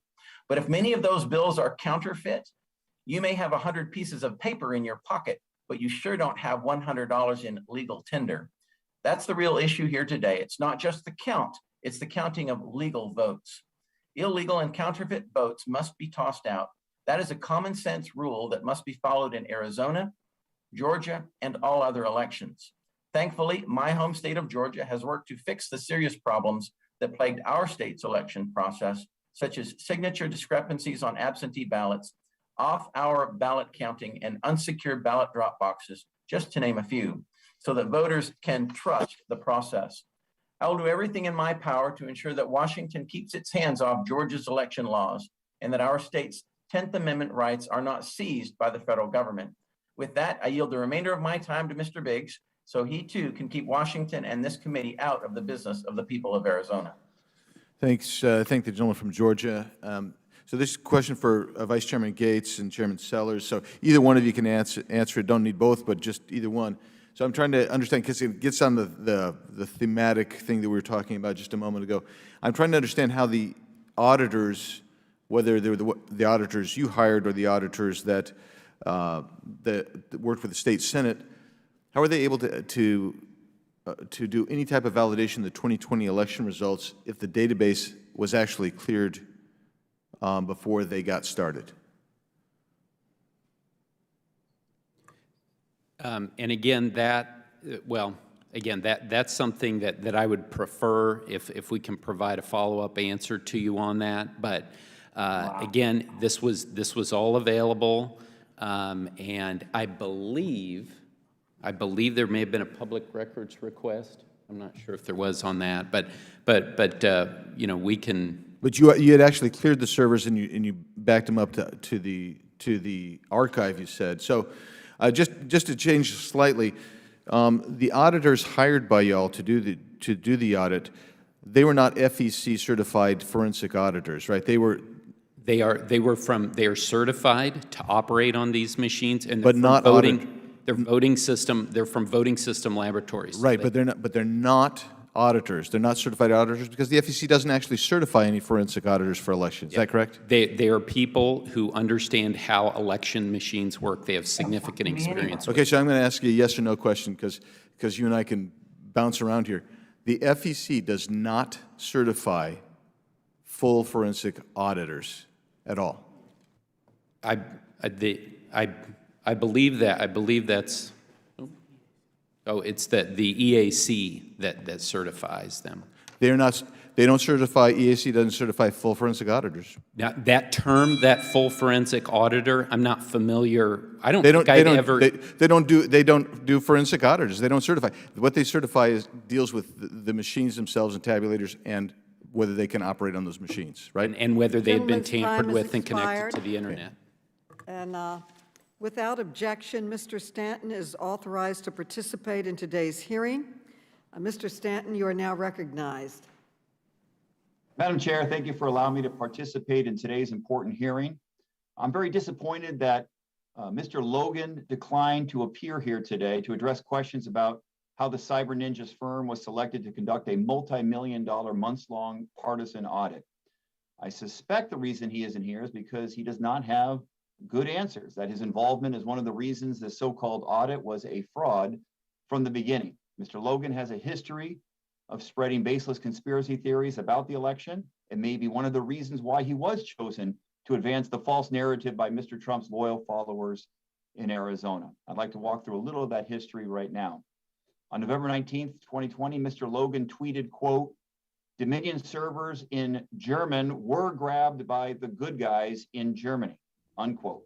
Dominion is a company that makes election servers. Mr. Logan was apparently referring to the theory spread by Gateway Pundit as well as convicted felon and former Trump aide George Papadopoulos that the U.S. military seized Dominion servers in Europe following the election. Mr. Becker, were Dominion election servers seized by the U.S. military in Germany or anywhere in Europe after the election? There's zero evidence to support any part of that allegation, including the idea that there were Dominion servers in Germany at any time. Thank you. For the record, USA Today, the Associated Press, and Reuters all fact-checked this claim and rated it false.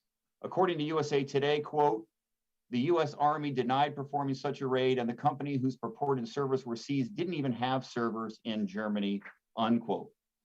The week before January 6, Mr. Logan prepared a document for the recently sanctioned Trump lawyer, Sidney Powell, to help Republican senators who wanted to object to the certification of the election. This document's central claim was that Dominion's core software, quote, "originates from intellectual property of Smartmatic, a company that was founded in communist Venezuela with links to Chavez," unquote. Mr. Becker, you are an expert in this field and have studied elections. Are you aware of any evidence to suggest that Dominion's core software originates from a company with ties to former Venezuelan dictator Hugo Chavez? There's absolutely no connection between Dominion or any other software vendor in the United States and Hugo Chavez or the nation of Venezuela, to my knowledge, or to anybody's knowledge for that fact. And I want to point out for the record that even the Trump campaign knew this conspiracy was baseless. According to an internal memo prepared for the campaign in mid-November 2020, Trump campaign lawyers stated that Dominion has no direct ties to Venezuelans. More recently this summer, while the fraudulent audit in Arizona was taking place, Mr. Logan starred in a film called, quote, "The Deep Rig," which sought to prove that the 2020 presidential election was rigged against Donald Trump. In the film, Mr. Logan states without any supporting evidence that the CIA or former members of the intelligence agency may be spreading disinformation around election fraud. Mr. Becker, is there any evidence supporting the theory that the CIA officers spread disinformation about election fraud, any at all? There's zero evidence of that. These conspiracy theories are all completely groundless, and yet Mr. Logan has publicly espoused them. If this was the person the Trump loyalists in Arizona Senate believe was the right person for the job, it's pretty clear that their goal was not to conduct an honest audit. If Mr. Logan were here today, we'd ask him whether he still believes these conspiracy theories. We'd also ask him how he could possibly conduct a fair and impartial audit when he's already made up his mind on the basis of debunked internet conspiracy theories nearly 8 months ago. We can't ask these questions because Mr. Logan unfortunately declined this committee's invitation to defend his work under oath. I yield back. Thank you. The gentleman yields back. And before we close, I want to offer Mr. Biggs an opportunity to offer any closing remarks you may have. Mr. Biggs, you are now recognized. Thank you, Madam Chair. As an old trial lawyer, I just got to know how long you're going to give me. Oh, as long as I want. Okay. My flight doesn't leave for a couple hours. I can just go on.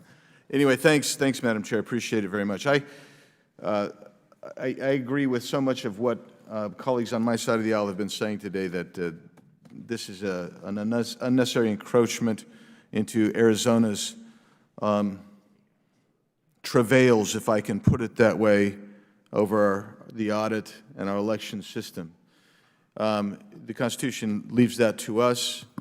If there was some kind of something that was materially violative of civil rights, then maybe that would have warranted this. But I'm going to just go through a few things that I think are so important, not the least of which is the fact that in September of this year, excuse me, last year, September of last year, before the election took place, polling data showed that only 22% of Americans thought that the presidential election of 2020 would be free and fair.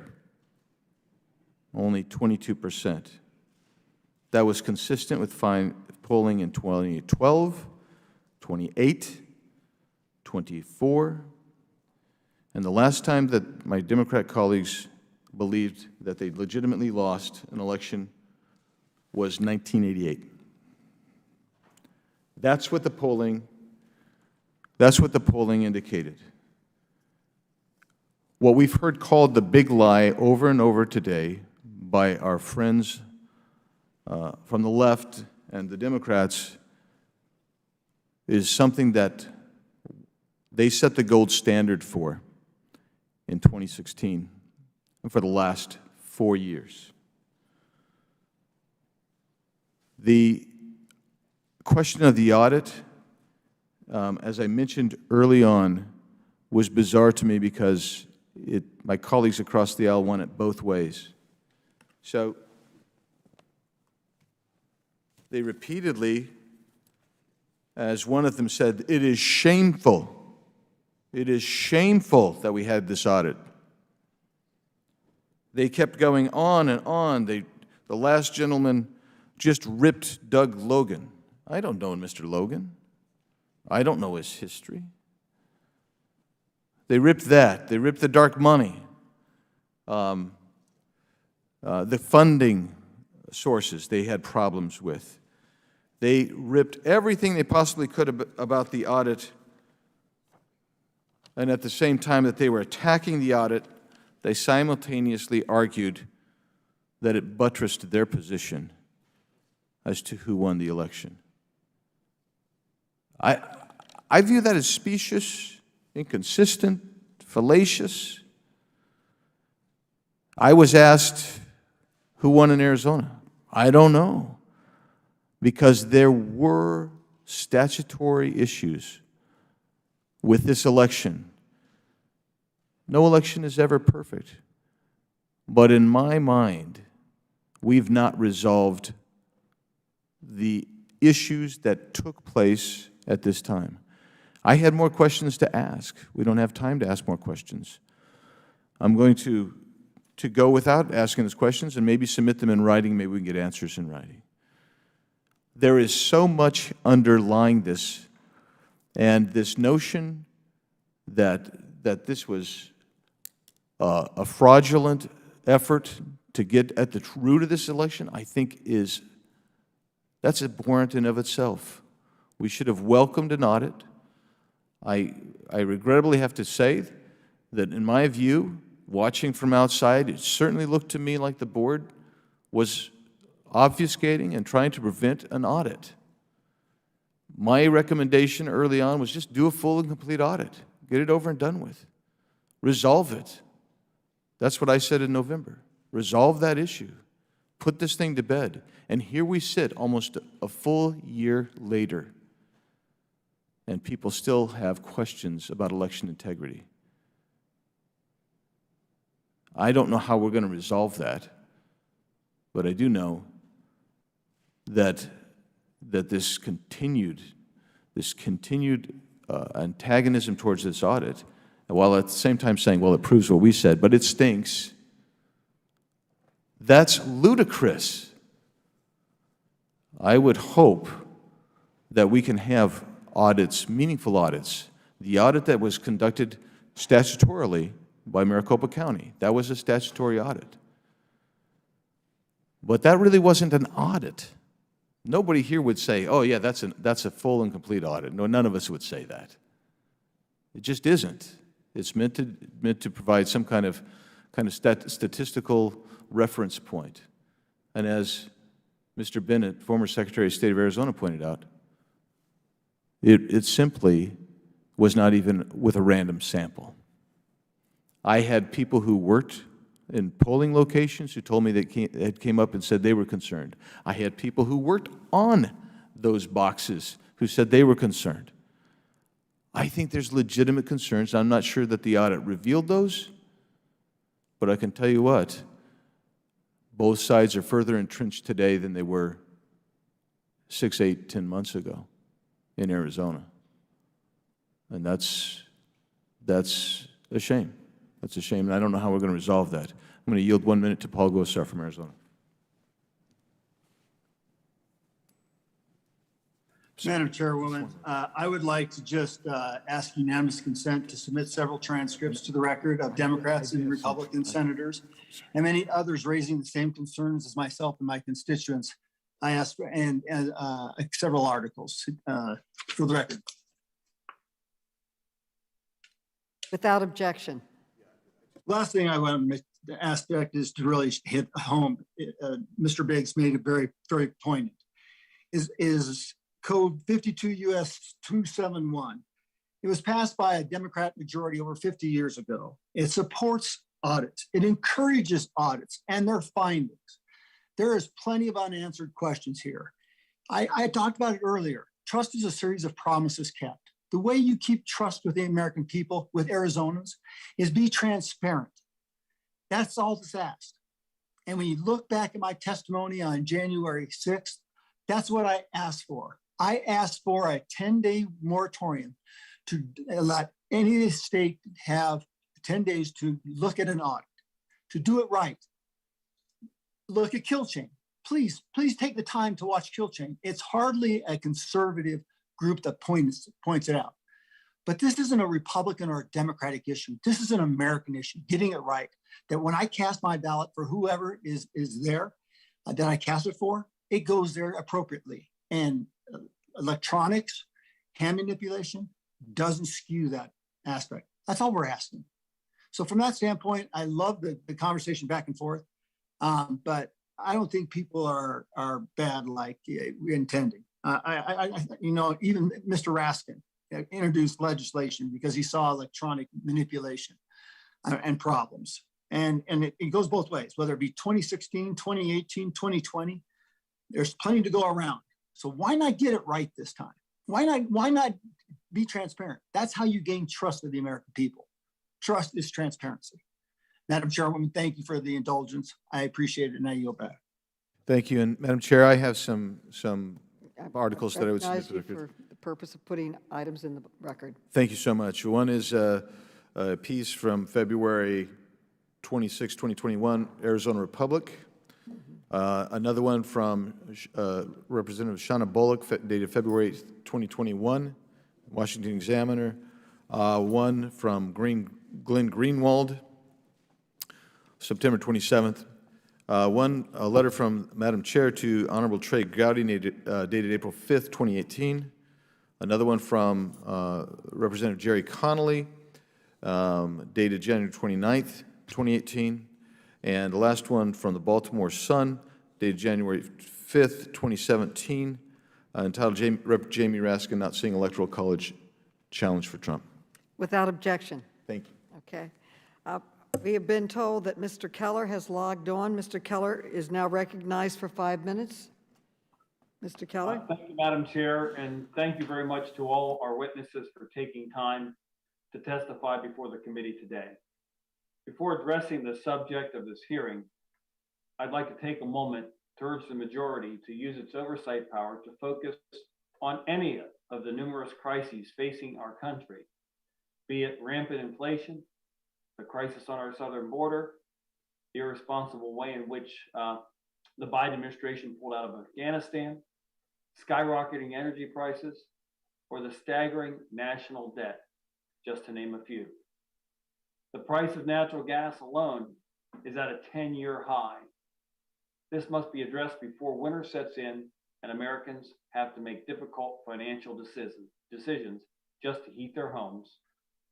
The integrity of our elections is directly linked to the integrity of our democratic system of government at the local, state, or federal levels.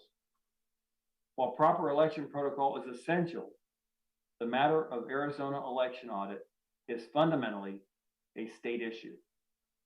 This is the second time in the course of a week that this committee has raised issues firmly in states' jurisdictions into the federal arena.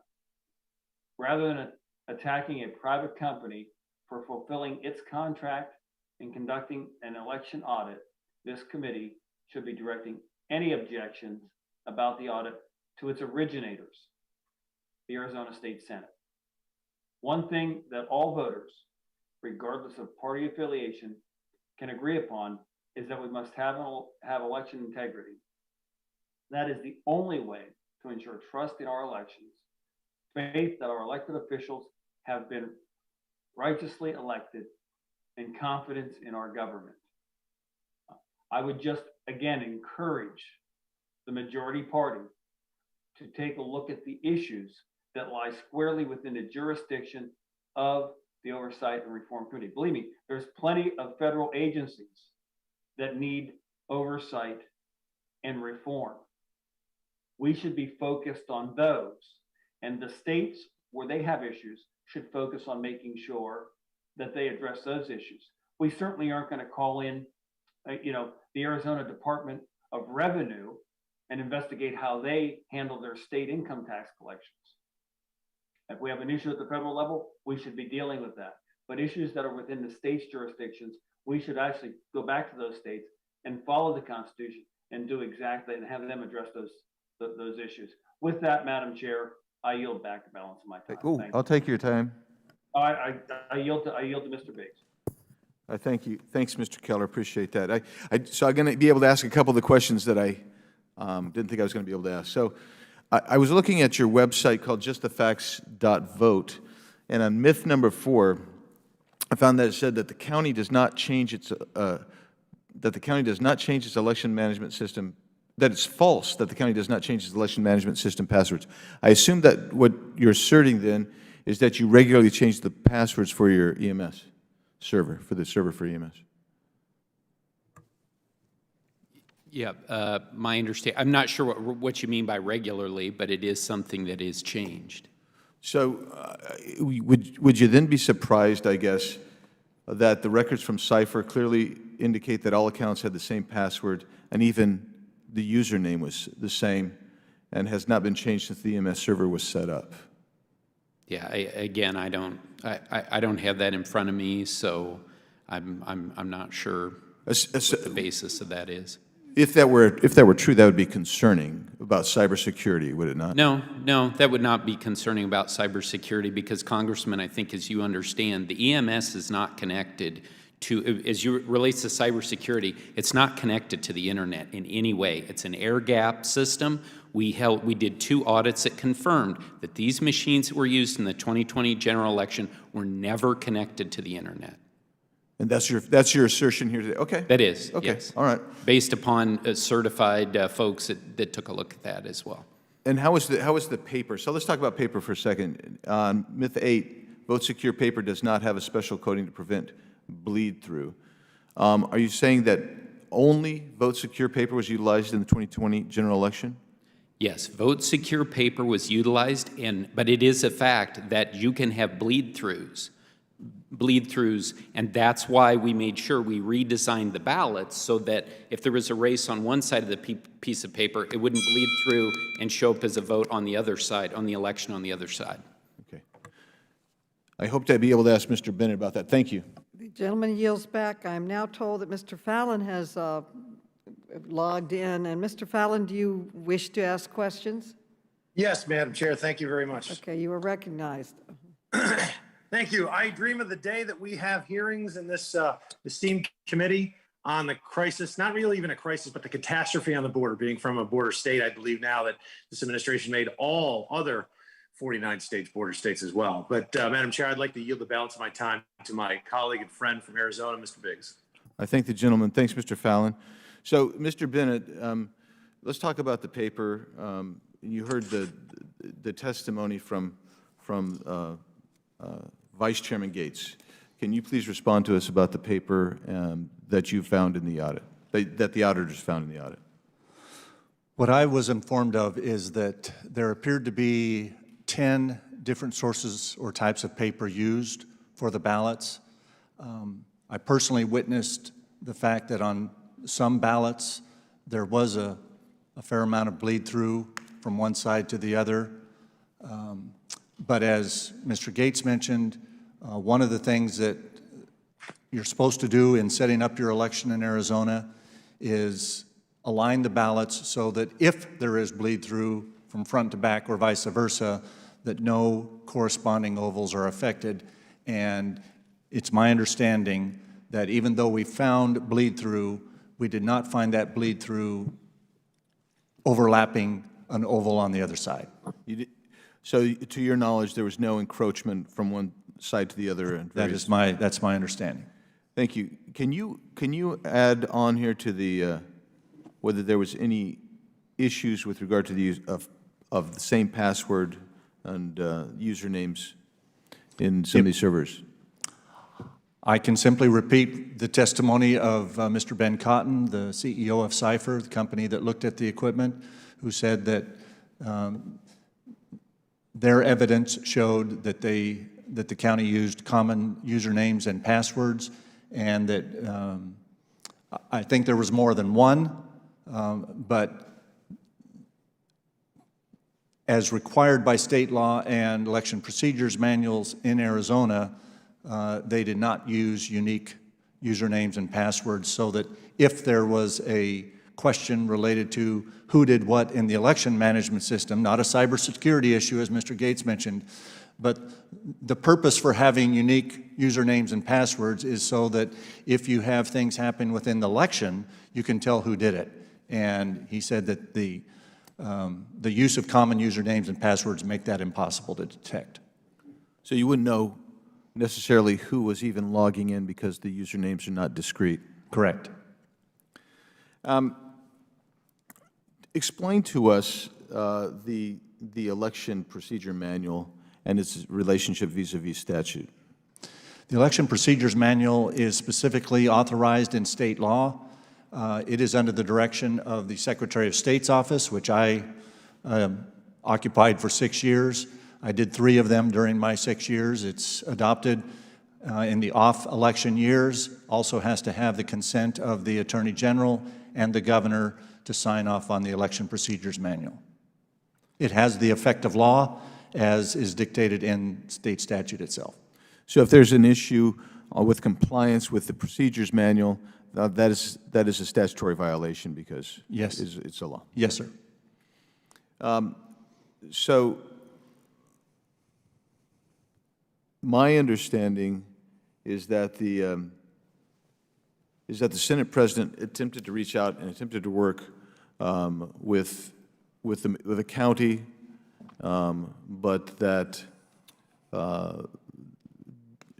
for whatever reason an impasse was reached, and the subpoenas were issued, and the ultimate issue is compliance and whether there was contempt on the part of the board in responding to those subpoenas. Mr. Sellers? Well, as I mentioned earlier, I had met personally with the Senate President numerous times, telling her that if there were serious issues or questions that needed to be answered, I wanted to help get those answers. And she felt that, well, and I'll back up a little bit, because The two additional audits we did after the election was over were really done to answer questions that had been given to us by the Arizona Senate. Thank you. I'll thank the gentlelady. The gentleman yields back, and I now recognize myself.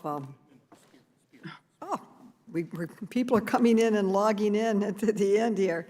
Our good friend, committee member Jackie Spear, is now recognized for 5 minutes for questions. Thank you, Madam Chair. And I have been on for a good part. I'm also in the middle of an Intelligence Committee hearing, but I did want to get back on since there are still questions that need to be answered. Let me ask you, Mr. Bennett, you've been a public servant. Do you condemn political violence in this country, including attacks on elected officials and elected representatives? Of course. I've had death threats myself. Okay, so you know that Chairman Sellers and Supervisor Gates and their staff have received threats against their safety. The District of Columbia experienced political violence on numerous occasions in the weeks following the election. I was one of the members in the House gallery lying on the floor when the shots rang out, thinking that I was going to die that day. So making sure that we quell violence is critical. With that in mind, it's very important that we identify those organizations that have sought to further inflame tensions. One of those groups is Look Ahead America.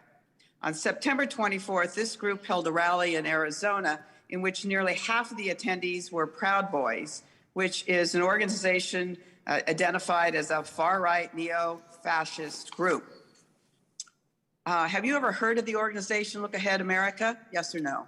Yes, ma'am. And you know this group has been associated with violent hard-right activities for a long time. I'm not aware of that, ma'am. The group tweeted that it would participate in a conference hosted by Nick Fuentes, a well-known neo-Nazi. You are currently listed on Look Ahead America's, quote, leadership, unquote, page as its state chairman. According to the page, you are the 5th highest ranking individual in this organization. I'm kind of astonished that you would be associated with a group such as this, let alone take a leadership role. Your biography on the group's website notes that you served as, quote, Senate liaison for Maricopa County 2020 election audit. And Mr. Bennett, you said a few weeks ago that you are on a, quote, leave of absence from this organization focused on election review. Is this true? Yes, I was working on a voter registration project in Arizona known as AZ-51.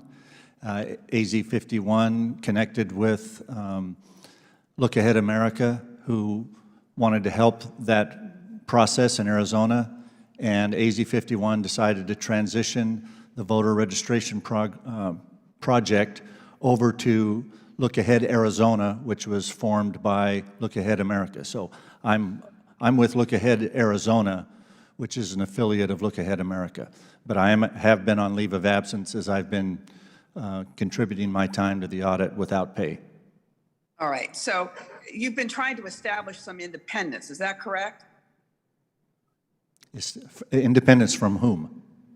From the organization, since you're on a leave of absence. I was already involved in the audit, Congresswoman, when the AZ-51 voter registration project transitioned to Look Ahead Arizona. So I'm not trying to establish independence. I already was involved in the audit when that transition occurred. All right, but in a September 7th Arizona Republic article, you said, quote, I still consult with Matt on, who does he need to talk to around the state and help with efforts of Look Ahead Arizona and voter registration. Matt, I believe, is the executive director of Look Ahead America. It seems difficult that you could claim that you are on a leave of absence from the group, but are still consulting with it and actually recommending who the group's executive director should be meeting with. So I really am concerned that as an elected official, as someone who you admittedly say you have had death threats, to all of us and to the Arizona County supervisors who have experienced death threats, why an engagement with groups like the Proud Boys, who were part of this effort in Arizona prior to the election, would somehow not be recognized by you as antithetical to quelling violence and in effect encouraging it. And with that, Madam Chair, I will yield back. Gentlelady yields back, and I believe that concludes all of the members that want to ask questions. I will now proceed with my closing remarks. I want to thank all of the witnesses today for helping our committee understand the facts about the so-called audit in Arizona, and all of my colleagues who participated. In particular, thank you to Mr. Sellers and to Mr. Gates and to the other elected officials who endured months of abuse, insults, and threats for simply doing your job. Thank you for having the courage to speak the truth today and to testify before the committee. The committee had also wanted to hear from cyber ninjas, but Doug Logan refused to appear today to testify under oath. That is probably because the facts about his audit they're so damning. This audit was designed to find fraud, but it didn't find any fraud. It was backed by millions of dollars, $6.7 million from partisan dark money groups, and it spent a year studying the election. But in the end, cyber ninjas came up with absolutely nothing. No fraud, no missing votes from Trump, no change in the election outcome. So now, even after this huge audit, some of my colleagues are refusing to accept even their own biased audit, claiming that there is still uncertainty about the election in Arizona. Donald Trump is even claiming the audit showed he won. A nonpartisan fact checker rated that claim as absolutely false and gave him the designation of pants on fire, and I ask permission to put the statement and the article about it in the record. And so let's be clear, Donald Trump did not win in Arizona, and he did not win the election. He lost, and in the cyber ninja audit, he lost. But unless Trump and his admirers are willing to admit this truth and respect the will of the American voters, our democracy is at serious risk, as Mr. Sellers and Mr. Gates testified. The barrage of lies about the 2020 election has inflicted grave damage already. These lies are undermining public confidence in our elections. They are fostering efforts across the country to hold more partisan audits and pass anti-democratic laws to suppress votes and allow elected officials to overturn elections when their preferred candidates lose. Free and fair elections are the foundation of our democracy, whether you are a Republican or a Democrat. All of us should care about these threats to our elections. This committee will use every tool at its disposal to fight back against the lies and conspiracy theories that have been allowed to grow for too long in our country. I ask like-minded Americans, both Democrats and Republicans, to join us in this fight. We all have an obligation to stand up for the democratic values that we all hold so dear.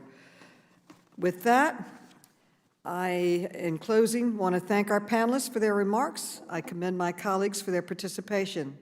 And without objection, all members have 5 legislative days within which to submit materials and to submit additional written questions for the witnesses to the chair, which will be forwarded to the witnesses for their response. I ask our witnesses to please respond as promptly as you are able. This meeting is adjourned.